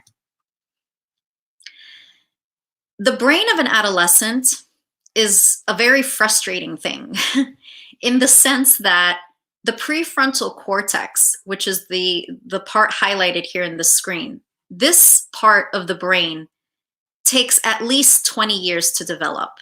20 years, okay? So when we're talking about teenagers, let's just say anywhere from 12 years old to 17, 18 years old, we are talking about the phase in human development where this portion of the brain is going crazy. It is going haywire. It is reconfiguring itself. It's still developing. And the reason this is so insane is because that area of the brain is responsible for our executive human functions, like the ones you see on the screen. Okay? I'll give you a minute to read that to yourself. By now, some of you should find yourselves nodding or thinking to yourself, oh my goodness, this is, so true of my daughter, or yes, she has such a hard time regulating her intense emotions, or she has a hard time focusing, etc. It doesn't mean something is wrong with her. It means she's normal. It means she's developing normally, and her brain is doing what it's designed to do. It is growing, it is changing, it is evolving, as somebody used that word earlier to describe the relationship between the mother and the daughter. It is evolving because the daughter herself is evolving. So, moms, understand this. Your teenage daughter and teenage sons are living in the present moment. Let's take a second to think about what that means. We get so frustrated with this culture that only cares about living once, and we are right to be frustrated by it. But let's take a step back and put our frustration to the side for a second. It's developmentally normal for teenagers to think this way. They're thinking about the present moment because that is all their brain is really capable of doing, especially when we're talking about 12, 13, 14, and 15-year-olds. They live in the here and now. Unlike adults whose brains are developed, who have foresight and who can anticipate things down the line, teenagers aren't there. They're not weighing options just yet. They're still learning how to do that. Similarly, they have a hard time, as I said, being able to grasp consequences. I mean, I'm sure as parents, there have been so many times where you've said to yourself, you know, what was she thinking? I can't believe she did this. I told her not to do this. This is the 50th time she made the same mistake. But the reality is that it isn't until they are confronted by an adult, by you, by your developed brain that says, hello, didn't you realize that if you blew the red light, you would end up potentially being in an accident? Yeah, okay, mom, but when you tell me now, I can understand it. But in the moment, I wasn't really thinking about it. I just, wanted to drive quickly. I wanted to go for a speed ride. And so they have a very hard time in the moment weighing options and thinking about consequences. Adolescents' first priority, and arguably their only priority, is to be accepted and loved by their peers. This is what occupies their minds 24 hours, 7 days a week. Okay? And part of the reason for that is that they are very egocentric at this point in time, which is very much wound up in the fact that they are becoming more conscious of themselves, of other people, of community, and of their families. And so this is why a lot of teenagers go through phases, not all teenagers, but a lot of teenagers go through phases where they're embarrassed of their families or they're embarrassed of how they look. They're very self-conscious. You can see it in their body language. And that's because they are dreadfully fearful. I mean, they are it's like life and death for them to find themselves in a situation where they may not be accepted by their peers. The same way that an adult would be terrified of, let's say, blowing a red light, teens and adolescents are absolutely terrified of doing something, saying something, or being in any kind of way a standout. They want to fit in. And so this is what's on their mind. The decisions that they make are very much wound up with, will this be something that'll get me accepted and loved by my peers? They have a hard time controlling their emotions. And as moms, if we remember this all the time, then it'll at least give us some sabr, some patience to get through the difficult and annoying and frustrating conversations where we're like, why is she screaming? Or why is she rolling her eyes? Or, oh my goodness, she's so moody. She was happy 1 second, she's crying the next. It's not her fault. Okay, this goes back to the development of the prefrontal cortex. Believe you me, no one finds this more terrifying and frustrating than your daughter, because she's aware of how moody she is. She can't always describe it, and she definitely has a hard time controlling it. So let's empathize with them a little bit. The same way that if they had a fever or if they were going through some physical ailment, we would feel sorry for them. We would bring them chicken noodle soup and we would comfort them and nurse them. This is a hidden sort of temporary illness, if you will, that we need to empathize with, and we need to have some compassion for them. And by the way, everything I've said so far applies to the young men. Nothing here is merely unique to the girls. Adolescents are also very fickle, guys. They adjust their behavior based on the situation and in order to fit in, which goes back to the whole them needing to be accepted. So, you know, in adulthood, we find more steady and grounded human beings. And with teenagers, we're like, oh my God, she would never do this in front of me. That's not my daughter. I don't even recognize her. She says one thing in front of me, and then in front of her friends, she's behaving a completely different way. It's not that she's a dishonest person. It's not that she's a liar. It's not that she's trying to hurt you. And it's definitely not something personal. It goes back to that perceived life or death situation whereby she is trying to survive the social situation of the moment. So that's where that fickle behavior comes from. Okay. So inshallah, so far what I've said resonates with you, and there aren't too many glaring misunderstandings here or glaring questions. And for the girls, the daughters who are on this call, I hope that you're benefiting from some of this science so that you can understand what's going on with yourselves. In addition to everything I just said, now I'm talking to the daughters. I want you to understand the following things about yourselves. The first is you are deeply, deeply, deeply, deeply loved by your mother, more than she can even describe or show. I know that sometimes it may not feel like it, or sometimes you feel, you know, like you're always arguing or you're not always on the same page. But I promise you, there's not a single person in this world who loves you more than your mother. And whatever you're going through, whatever you may have gone through, whatever you may go through in the future, keep this in the back of your mind. Everything she does is out of love, and she's human and she will make mistakes. Be forgiving. The second thing I want the daughters to remember, you cannot trust your brain right now. What do I mean by that? Since your prefrontal cortex is developing, you cannot trust your brain.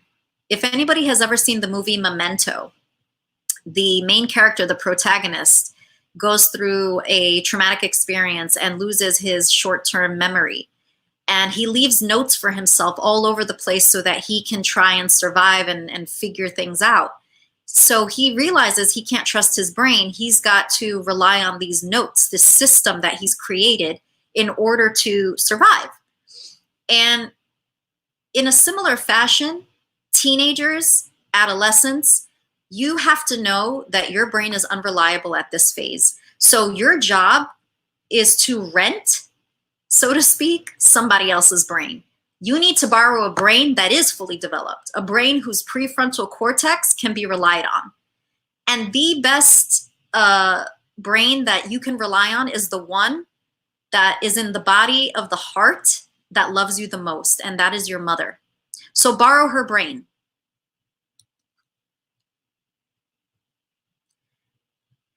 Rely on your moms. Lean on them. Trust their wisdom. Yes, there are some things that our moms have a hard time understanding because of cultural gaps, because of generational gaps, and you know, we have to be patient with them for that. But I promise you, universal things in life, safety, and especially our Islamic principles, your mom knows what she's doing. So rely on her. And you will change. I promise you, like a butterfly or a caterpillar, you are going to change. Who you are right now as a 12, 13, 14, 15, 16, 17, even as a 21-year-old, who you are right now is not who you're going to be forever. And there is going to come a day, remember this, there is going to come a day when you look back and you say, I cannot believe that is who I was. The same way that I say that about myself.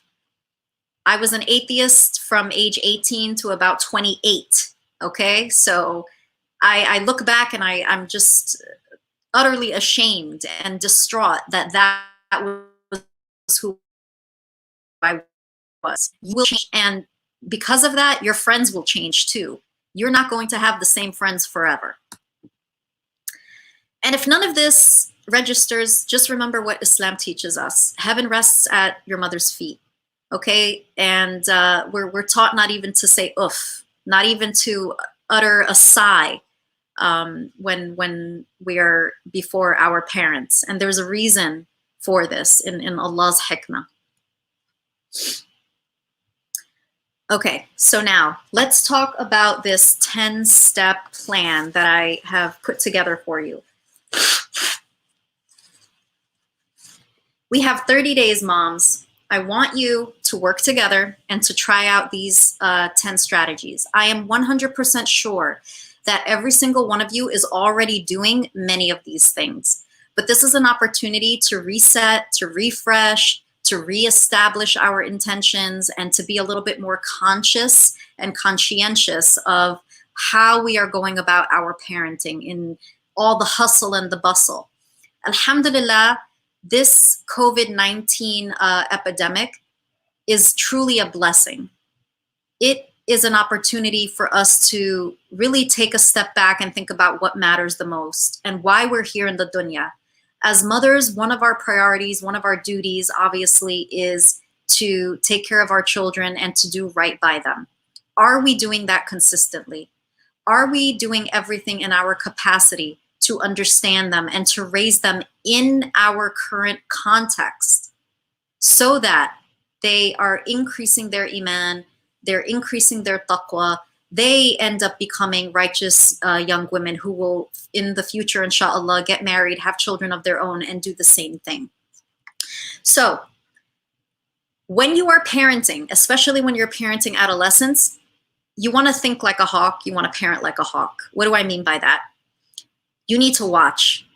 You need to observe more than you need to talk. In fact, talking with your teenager, with your adolescent, is the thing that you are going to do the least. There is a reason why we often feel like our teenagers, our message goes through one ear and out the other. They have a very hard time processing what we are saying. Number one, their brain is not at a place and their emotions are not at a place where they can think like an adult. So stop speaking to them the way that you would to your husband or to your friends or people of your age group. They are not going to get it. You have got to find a way that connects with their current phase in order to get your message across. So like a hawk, you are going to be a surveillance camera. You are going to watch very carefully. You're going to do way more listening than speaking. And if you want to think in terms of percentages, you are going to observe and watch 80% of the time, and you're going to speak to your teenager 20% of the time. And when you speak, because you're only speaking 20% of the time, your message is much more likely to be heard and absorbed by your teenager because of the infrequency of your speech. It's like, you know, when you don't see somebody for a very long time and then you do see them, you're more interested then to hear what they have to say. It's kind of a similar dynamic. Your children will then your daughters will then get accustomed to, when mama talks, when my mom opens her mouth to say something, I know it's important because she doesn't speak that often. So what she has to say right now needs to gel in my brain. So let's go through the 10 steps or the 10 tips. The first one may seem very obvious, but I guarantee you, and this is what has always shocked me as a teacher, you have got to show physical affection to your children. Okay, I know that in many cultures, it can sometimes be perceived as spoiling the child, or in some, you know, for many people, it's just an awkward thing. I get it. But scientifically, your children need that physical affection, even when they're acting like they don't need it. That bond is something that will last into their adulthood. Make an attempt every single day to hug your daughter at least once, to let her know you're there. Body language speaks way louder than verbal cues or verbal, statements and comments.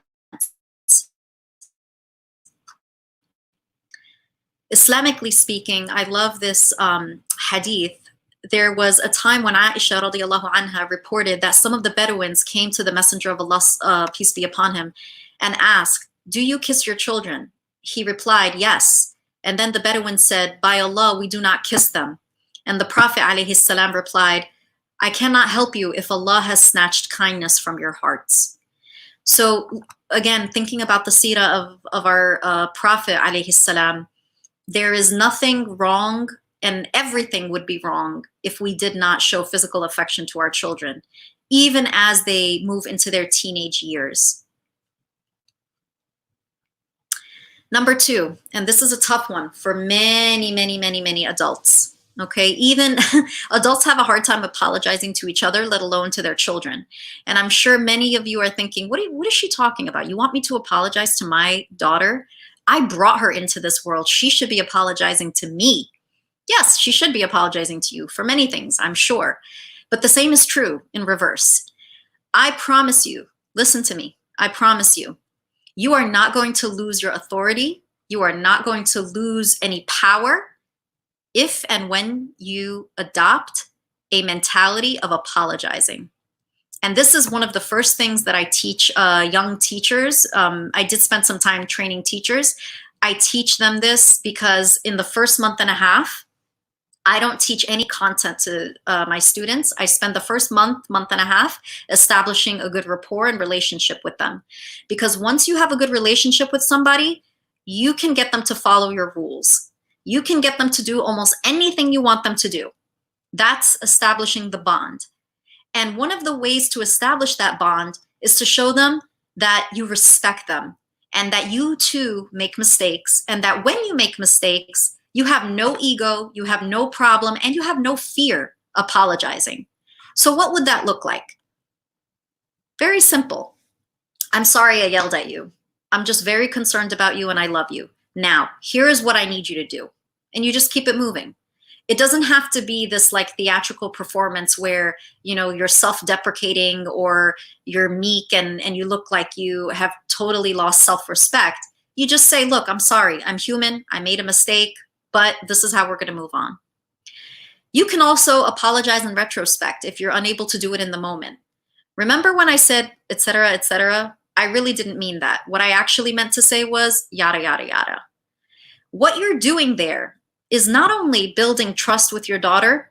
Remember how I said their prefrontal cortex is still developing and they don't know, they're not born knowing how to be respectful? Well, this is you modeling for them how to be respectful. This is you showing them how to apologize when they make a mistake so that they can come back and use the same language with you. Mom, I'm sorry that I said, etc., etc. What I meant to say was this, that, and the third.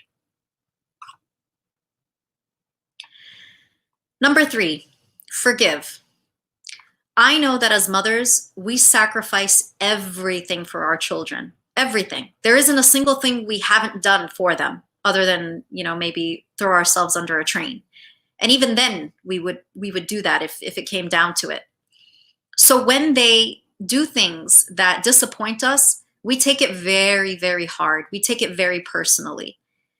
But knowing what we now know about brain development, we should be able to say to ourselves, this is a phase. My daughter is going through a very difficult human development phase.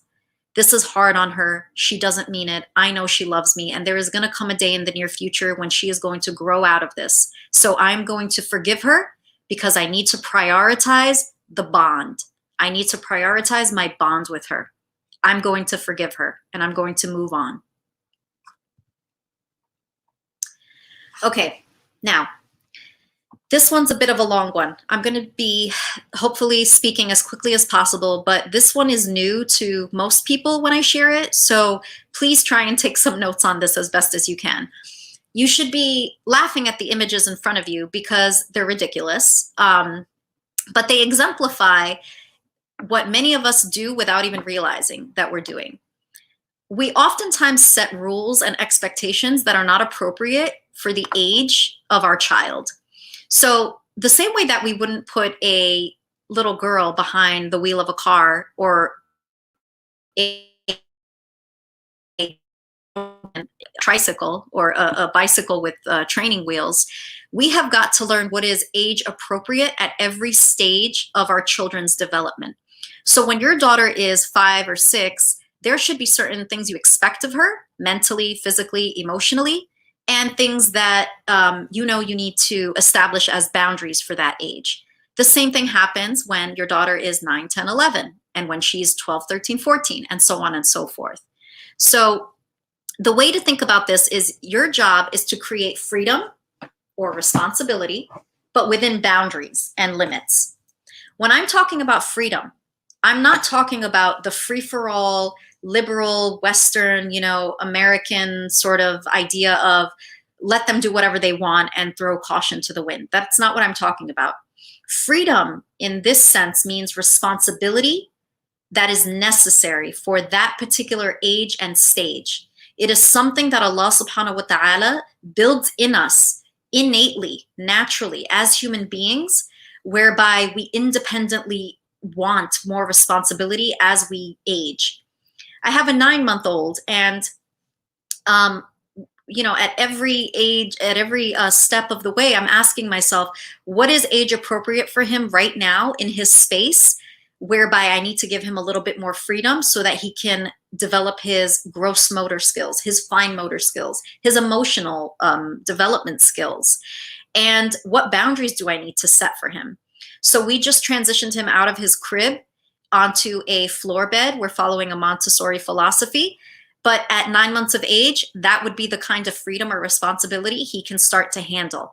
The limitation, the boundary is, I need to make sure that all the outlets in the walls are plugged up, because now he is free to move about. He's crawling. I need to make sure that the corners of furniture are, you know, plugged away and not sharp so that he doesn't hurt himself. Another way to think about freedom within limits is this idea of a gradual release of responsibility. When our children are babies, the brunt of the responsibility is on us, and very little freedom falls on them. A newborn can't even burp on her own, okay? So talk about taking on all the responsibility. As a young girl grows, more and more she's going to need you to take the responsibility off of yourself and to give it to her. It is, as I mentioned, innately a part of who she is. It is how Allah subhanahu wa ta'ala has created us as human beings. This is how we learn to sustain ourselves and to become independent. And so at every age and stage, we're looking to the question of how can we give our daughters more freedom to explore and to practice what they need to practice at this age, so that they can become sound and healthy and well-rounded human beings. These are the things you should be asking yourselves when you're thinking about creating rules at every age and stage. Ask yourself, if I have a 15-year-old daughter, what can I expect her to be going through physically, mentally, and emotionally? What conditions and opportunities does she need at this stage in order to gain the age-appropriate knowledge and skills? But with that, you need to create some limitations and some boundaries. You need to ask yourself, what might my daughter encounter at this stage that could potentially harm her physically, mentally, and emotionally? And what can I do to prepare and protect her, and myself for that matter, from these potential harms? Let's go through a quick example. Let's say you have a daughter between age 12 and 15. So at this stage, many tweens and teens feel embarrassed of their parents and their family because, like I said, they're going through a self-conscious identity formation phase. This is totally normal, okay? But as a result, they are less likely to want to spend time with their family, and they avoid having to speak with their parents unless absolutely necessary. Now, of course, there are always exceptions to the rule. And if that's your case, then that's great. That's wonderful. But I'm talking about the general population of teenagers. In this age, she may not have the need or the ability to confide in you. And so pushing her to do so may lead to tension in your mother-daughter relationship. So how do you create freedom or responsibility given this matter? One, try and give her a journal or a diary to encourage her to let out her feelings so that she can process them. Her brain is not able to do so on its own in the speed and at the capacity that your adult brain can. And since she's not able to, or may not be able to, speak to you about those feelings, give her an outlet where she can do that. You also want to encourage the positive friendships that she has with peers who share similar values and ethics. And we're going to talk about friends a little bit later. But what you want to do here is when your daughter has a friend who you approve of, you want to nurture that relationship. You want to nurture their friendship as much as you can, because that is the person that she is probably going to be confiding in and talking to at this age and stage. And that means that they're going to be bouncing ideas and thoughts and questions off of each other. And what you want is whatever's bouncing back to your daughter, you want it to be the kind of thing that you would say to her, the kind of ethics and the values that you want to instill in her. And without pushing your daughter to talk to you about her feelings, tell her that you love her and that you're there for her whenever she does feel like talking. Always keep that door open. And it could be as simple as that. Just say, I'm always here for you. I love you. If you ever feel like talking, grab me at any time. She may not hear that the first 50 times that you say it, but eventually it will seep into her mind and she'll realize, oh, maybe I can go to mom for this. You also, as the leader, you want to model healthy, positive female friendships with your female friends and sisters if you have sisters. Invite your daughter to join you for gatherings as much as possible, but don't push her too hard because you want this to feel fun and playful and just like, you know, you're hanging out with the girls. You don't want it to feel like a chore. Okay, so that's just a short list of the kind of ways you can create freedom for a teenager who doesn't really want to spend time with her parents. But how do you create limits? Because with that, you are also opening a door for possible harm. As a teacher, I cannot, and as a mother, I cannot overemphasize the importance of clear, age-appropriate rules. You got to have rules. If you don't have rules, you're going to have chaos. And you need to be consistent too. Clearly and firmly discourage any negative relationships and friendships that your daughter may have. Always give her the rationale and the explanation for why. Saying things like, I don't want you to be friends with so-and-so, and these are the reasons why. You want to make sure that you're being very transparent.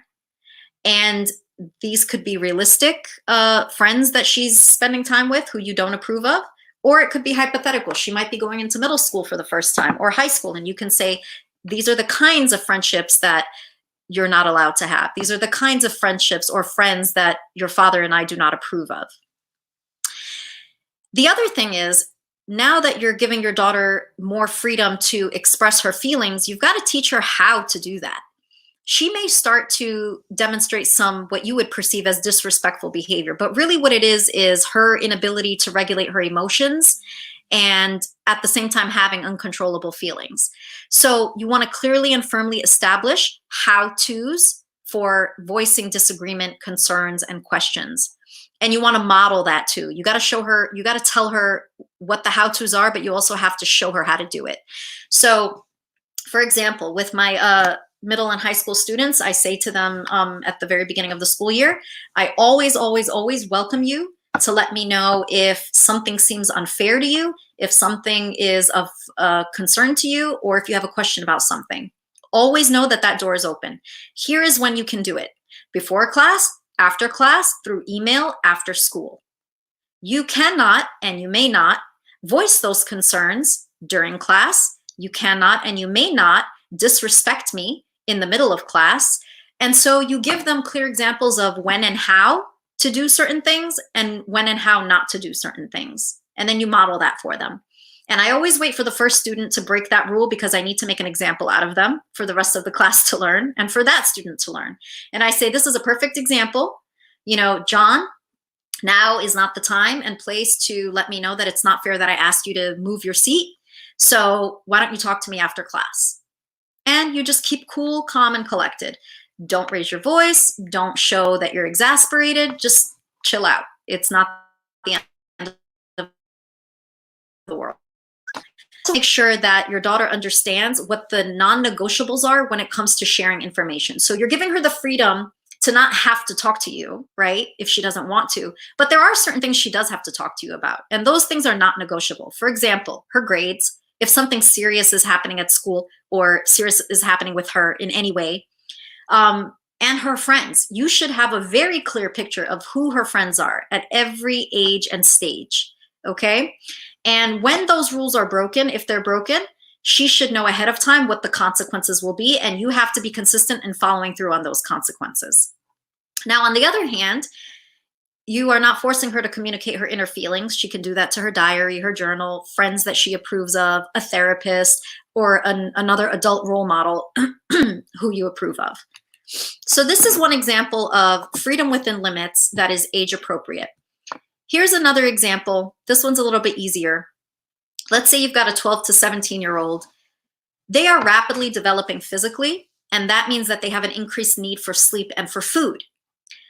You want to give your daughter the freedom to sleep as long as she needs, but also within limits, okay? Because if there is, a'udhu billah, a situation where your daughter is oversleeping due to depression or something, you obviously need to step in. There's a medical reason there. But let's just say it's natural human development that she's going through. Avoid comments like, "You're so lazy," or "all you ever do is sleep." Give her the opportunity to sleep in on weekends, since during weekdays she can't do that. She's got to go to school. Give her the opportunity to sleep in an extra hour or two. Allow her to eat her fill without feeling judged or like she's being monitored. You want to avoid comments that might make her self-conscious about her body image. This is huge for girls in our day and age. You know, in our context, they have lots of body image issues. We don't want to facilitate that. We want our daughters to learn to eat healthily. We want them to eat their fill. We want them to have a positive relationship with food. So am I saying let your daughters eat and sleep on end? No. This is how we set boundaries for that. Again, set clear, realistic expectations for chores, for example. What your daughter needs to do, when she needs to do it, how she needs to do it. So, okay, she can sleep in on the weekends, but she knows that her bed and her room need to be made and cleaned, and she needs to be dressed before noon, or let's say before 10 a.m., whatever your rules are, you know, whatever you establish to be appropriate for your context. Or she knows that every Sunday by 5 o'clock, she's got from whatever time in the morning on Sunday up until 5 o'clock to do her laundry. Give her a range, give her a margin to work with so that she's got some flexibility there to make some choices and to learn how to manage her time. Provide plenty of healthy food options for her to choose from. There shouldn't be a shortage of fresh fruits and vegetables at home, so that you're allowing her to eat as much as she wants in order for her body to grow, but she's making healthy choices, so you're not worried about her gaining weight or being overweight. And invite her to learn how to cook healthy foods with you. This is kind of a bonus because not only are you setting limits and boundaries for this developmental stage, but you're also kind of finding a way to bond with her, where she might be at an age where she doesn't really feel like talking, but spending time in the kitchen, you don't have to talk too much. You don't have to engage in awkward conversations. You're just teaching her how to follow a recipe. And of course, give her a chance to showcase her work in front of family and friends so that she develops a positive relationship with cooking and feels good about herself. The next thing is to set realistic expectations. We don't expect whales to fly, okay? So make sure that whatever your rules are and whatever freedom you are giving your teenager, that it is within reason. And this applies at any age and stage. It doesn't matter. Like I said, I've got a 9-month-old and I'm constantly asking myself this question. Here are some examples of unrealistic and realistic expectations. Let's say you have a 13-year-old daughter. It would be unrealistic in our world here in 2020 America to expect that your daughter will tell you all her secrets. Now, does that mean that every daughter has secrets she's hiding from her mom? No, that's not the case whatsoever. But it is generally the case that in American culture, girls at this age, based on what they're learning from their peers, that it's not cool to share your secrets or to have that kind of relationship with your mom. But what you can expect and what you need to consistently tell you about the non-negotiables, which we just went over. And you decide as a mom, what are those non-negotiables? What are the list of things that no matter what, she does have to talk to you about? It's not up for debate. And you should set the expectation that she will consistently come to you to tell you those things. Another thing is, let's say you've got a 15-year-old. Is it appropriate to expect her to go everywhere you go? Not really. But what you can do is you can set the amount of hours each week during which she can spend time with peers that you approve of. It's also not realistic to expect your 17-year-old daughter is never going to speak to you disrespectfully. Not because it's okay, it's obviously not okay, but because developmentally, she's learning how to do that. And so what you can expect is for her to practice the how-tos that you've taught her. She at that age should have learned the language for voicing her concerns and her questions in a way that is appropriate and respectful. And she's going to make mistakes. And that's when you're going to demonstrate patience and tell her to try it again. And you may need to teach her again. You may need to model that for her again. And that's okay. Okay, so here's the friend question. I want to stress this. You have to know your children's friends. You have to. Why? Because adolescents are learning from them more than they're learning from anybody else. They're looking to each other more than they're looking to anybody else. So like a hawk, what you need to do is you need to create a situation constantly where your daughters, and your sons for that matter, are surrounded by peers whose parents have similar values and ethics and are doing similar things at home. You're not going to agree with every single thing. You're not going to be on the same page 100% of the time, but get as close as you can. And often these are Muslim peers, but often they're not. Sometimes our Muslim peers are falling shorter than our non-Muslim peers. So be sophisticated in the choices that you're allowing your daughter to make as far as her social circle go. Oftentimes there are peers who are non-Muslims but who grow up in very conservative homes where parents are enforcing rules and expectations that are close to what you're doing at home. And so you may, for that particular phase, want your daughter to be around a particular friend. And then maybe later on, they outgrow each other. And then you want to encourage her to move on. Being an active listener is something that I always, I hope that when my child is older, I hope I can be the kind of active listener to him that my mother was for me and my sisters.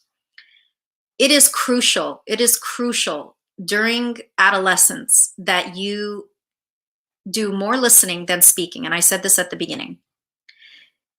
That's because teenagers are already not interested in talking.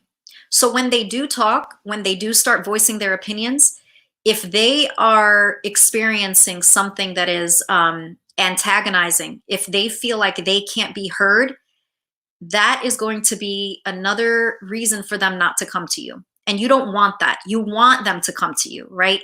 As they're growing, you're trying to develop that bond and that trust so that they're becoming more and more interested in talking to you, not less interested in coming to you. You want them to learn to rely more on you and less on their peers for emotional support. So here are some ways to do that. Number one, stay neutral and stay non-judgmental. There are going to be times when your daughters are going to say things to you or come to you with problems that are going to shock you. And your job, the challenge for you, is to remain calm and not to react. Why? Because number one, if you scare them, it can have the unintended effect of leading to distrust. They are easily shaken. They may develop more fear in coming to you because of your reaction than they are of the consequences of whatever the situation is. And you don't want that, okay?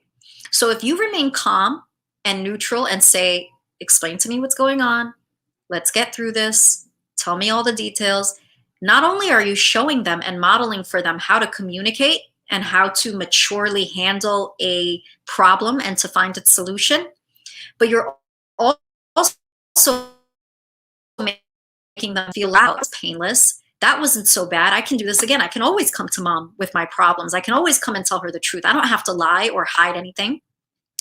You also need to be patient. Teenagers are the worst communicators. They are either silent or they are repetitive and they go in circles. They're having a hard time communicating. And yet you need to be patient. Let them process out loud. It's not a bad thing to ask questions or make comments along the way, but you want to do that very, very, very infrequently. Be very, very judicious in the voice time that you take up. Allow them to do the talking and wait. There are going to be moments where pauses exist, periods of silence transpire. Just wait. Be patient. And then body language. 80% of communication is nonverbal. So make eye contact, relax, smile if you can, show them how concerned you are in whatever way you know how. I'm going to start speeding up a little bit because I know that we're running out of time. Let the punishment fit the crime. I'm all about rules and consequences. Okay, so again, I would never, ever establish a class for the school year without rules and consequences. I spent 4 to 6 weeks doing this. But you want to make sure that the punishment always fits the crime, because teenagers are obsessed with fairness. They are obsessed with equality. It's like, they're always looking for injustice in any circumstance. Why did you let her sit over there, but you didn't let me sit over there? Why did you let my brother do this, but you didn't let me do this? So make sure that you are reflecting constantly on the rules and the expectations. And then when rules are broken, be consistent, but make sure that the punishment fits the crime. Spend quality time with your daughters. So here, I just thought I would share a picture of my mother and I. This is a tradition my mom established with my sisters and I when we were about 12 years old. I have 2 younger sisters, and you would think it'd be easy for my mom to just spend time with all 3 of us all the time together and, just kind of kill 2 birds with 1 stone. But actually what she would do every week is she would have quality time with each of us independently. And that made us feel special. It made us feel like we could voice certain things to her that we maybe didn't want to voice to each other.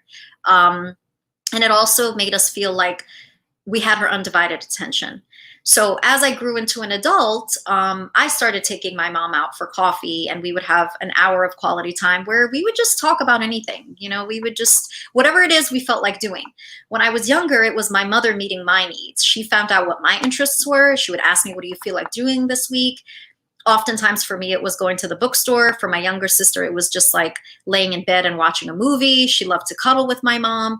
So really, it's about finding out what makes the most sense for your daughter and spending that time with her.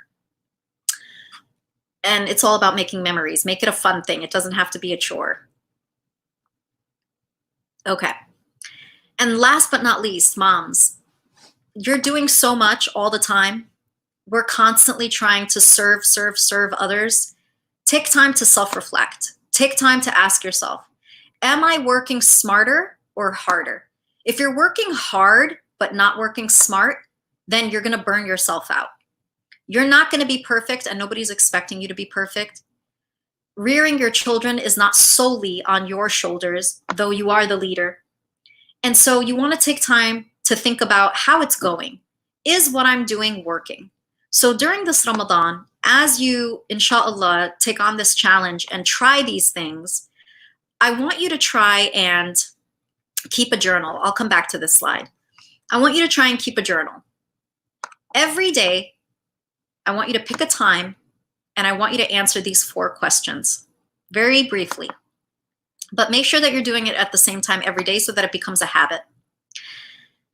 Number 1, say, Alhamdulillah, one positive thing about my relationship with my daughter right now is, and write it down. Because you can always find something. Even when you're going through the stormiest of times, there's always something. Number 2, today I prioritized our bond by, what did you do? Which of the 9 things, the 9 ways of parenting like a hawk did you apply? Maybe it's, I prioritized our bond by hugging her. I prioritized our bond by being an active listener. And I prioritized our bond by being an active listener. What I noticed was, and then share your reflection. Number 3, inshallah, tomorrow, I'm going to prioritize our bond by, and maybe you want to do the same thing again. Maybe it's working and you want to see how far it goes. Or maybe you want to try something new. And then lastly, because we know there is nothing stronger than the dua of a mother for her children, make a sincere dua for your relationship and for her future.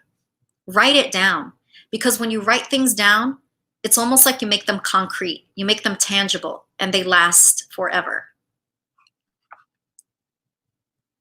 And for the daughters, even though this presentation has put a lot of responsibility on mom, your responsibility throughout all this is to respect and honor your mother, both your parents, but especially your mother. We know that in Islam, this relationship is prioritized, and that the recognition and respect of parents is mentioned in the Quran 11 times. In every instance, Allah reminds children to recognize and to appreciate the care and the love that they have received from their parents. And we all know the famous hadith that a man came to the Prophet ﷺ and asked him, "Who is to be close to my friendship?" And the Prophet answered, "Your mother, your mother, your mother, and then your father, and then the one closest to your kinship, and then the one after." So keep all of those things in mind. And I did want to come back to this slide really quickly, moms, regarding self-reflection. It's not this hokey, new age thing. Even in the Quran, we are constantly taught to reflect on Allah's creation and to demonstrate gratitude and to engage in dhikr. And this is about taking stock of ourselves. If your responsibility and what you have to answer to on the day of judgment is how you raised your children, that's one of the things that you're going to be taken to task for, then you have got to prioritize reflecting on your practice as a mother. It is a job, like any job. You have to reflect on it. You have to think about how good you're getting at it, the things that you can improve upon, the things that you're doing well that you can share with other fellow mothers, the things that you're doing well that you want to teach your daughter so that she can pass that on to her children one day. So with that, I'm going to end. And inshallah, there are questions. Jazakumullahu khairan for your time. I pray that Allah fortifies the relationship between every mother and every daughter. May Allah make it easier for parents, particularly in this day and age, to raise children. May Allah make our generation and future generations a benefit. And inshallah, I look forward to seeing each of you in person and to hearing about how this Ramadan challenge has benefited you. Assalamu alaikum wa rahmatullahi wa barakatuhu. Ustad Noor, Jazakallah khair again for sharing that great advice, unbelievable advice on the mother-daughter relationship. It's very real for not just the mother-daughter, but also I think for fathers, daughters, father-sons, mother-sons, the whole gamut. A couple of housekeeping items before we jump into the Q&A, which we have a lot of. So we'll try to end around in about 11 minutes, so 3:50 p.m. Eastern time. So probably about a couple minutes per question for the answer. But one thing you'll notice on the in the stream that we've shared a link for the next 2 sessions. So we have a different YouTube link for Sheikh Abdullah Aduro as well as Sheikh Omar Al-Shukri. So Sheikh Abdullah will be speaking in about 20 minutes there, and Sheikh Omar will be speaking in about in a little less than 2 hours.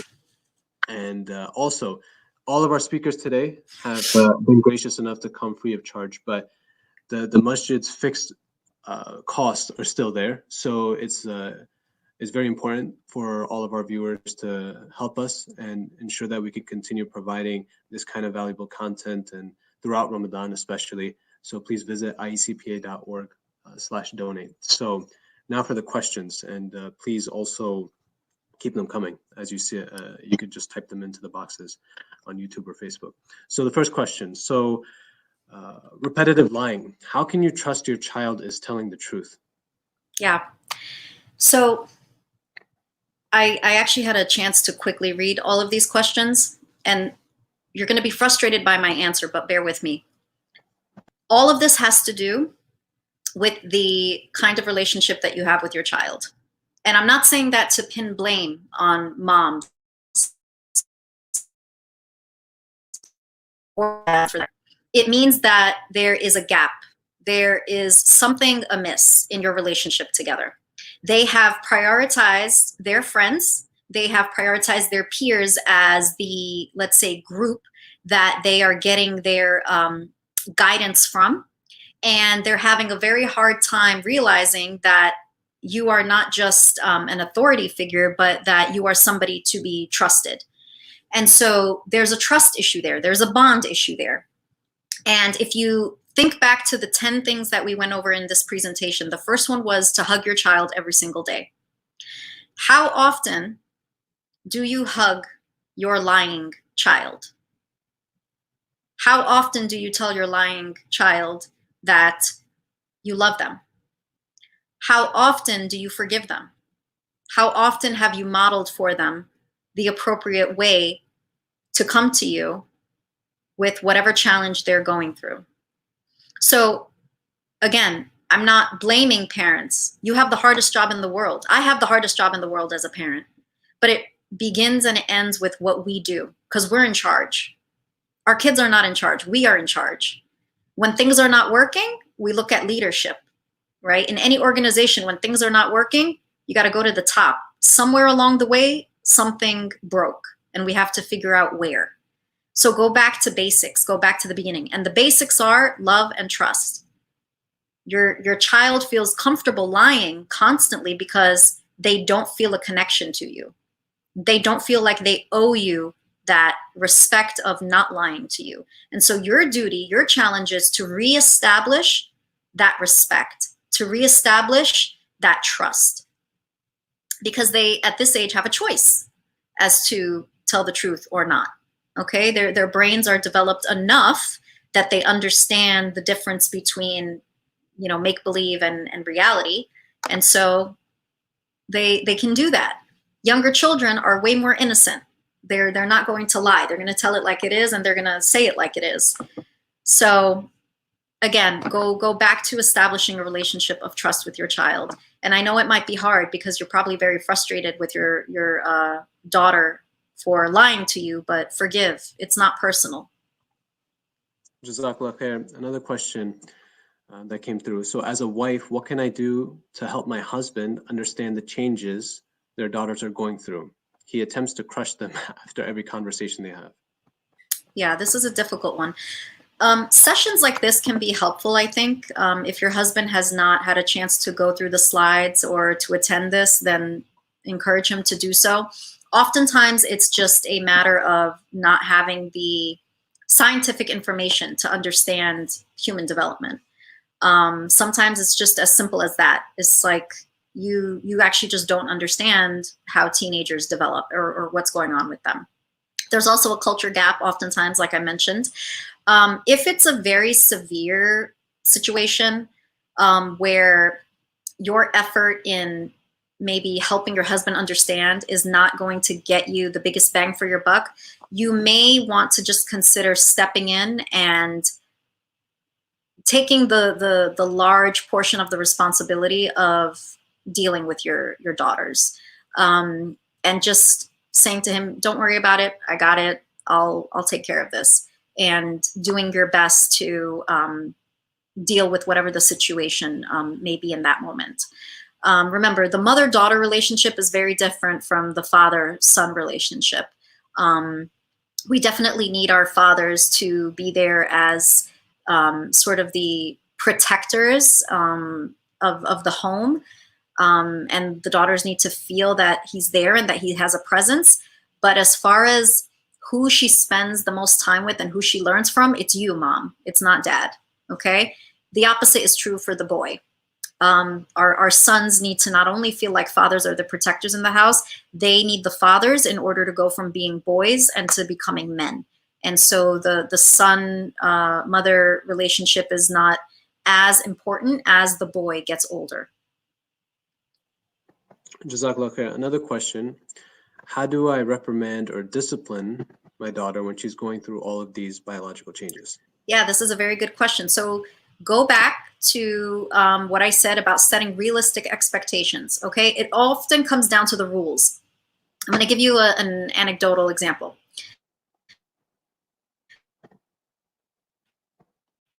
might be teaching a group of 30 students in one classroom, and next door, let's say the science teacher has the same group of 30 students. She has her set of rules, I have my set of rules. When the students are with me, let's say they're well behaved, they follow the rules, nobody gets detention. When they're with her, they're breaking all the rules, they're getting in trouble, etc., etc. Many times, it's simply because of the rules themselves. They may not have been age appropriate. Sometimes the rules are appropriate, but the child or the students don't know what the consequences are. And so when the teacher says, you broke that rule, now you get detention, then the child feels there's an injustice. And why did I get detention? I didn't know I was going to get detention if I, spoke out of turn or if I got up to use the bathroom without permission. So you want to make sure that, one, your daughter knows the rules very clearly and keep it simple. Keep them very simple. Two, she needs to understand what the consequences are before she breaks the rules, not after.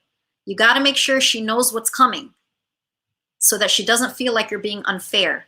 And so she can start to learn to develop that foresight. If I do this, this is what's going to happen. Okay? And then be consistent. She might kick and scream. She's probably not going to like it. She's definitely not going to like it. But deep down inside, all adolescents crave structure. They all crave rules, even when they're breaking them.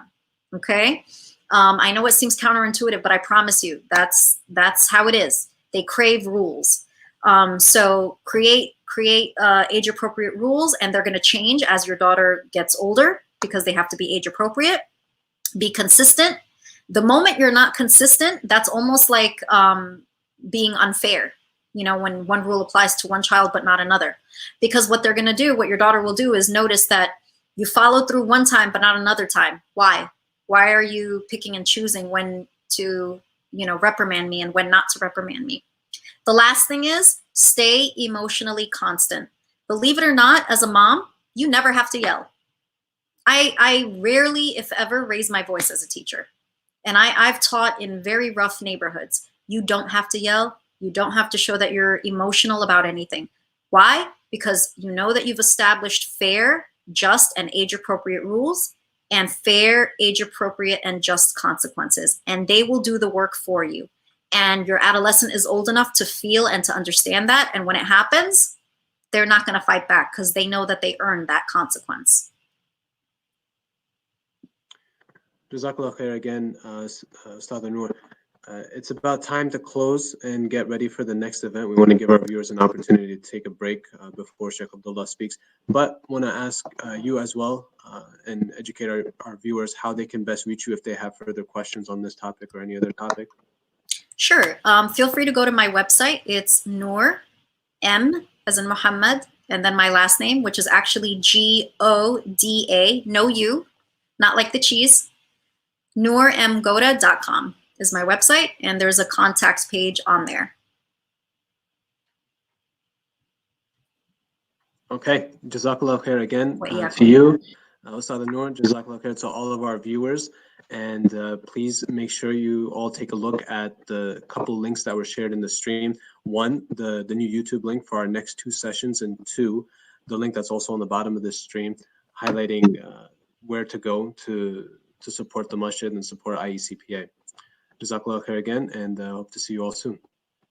Assalamu alaikum. Wa alaikum salam.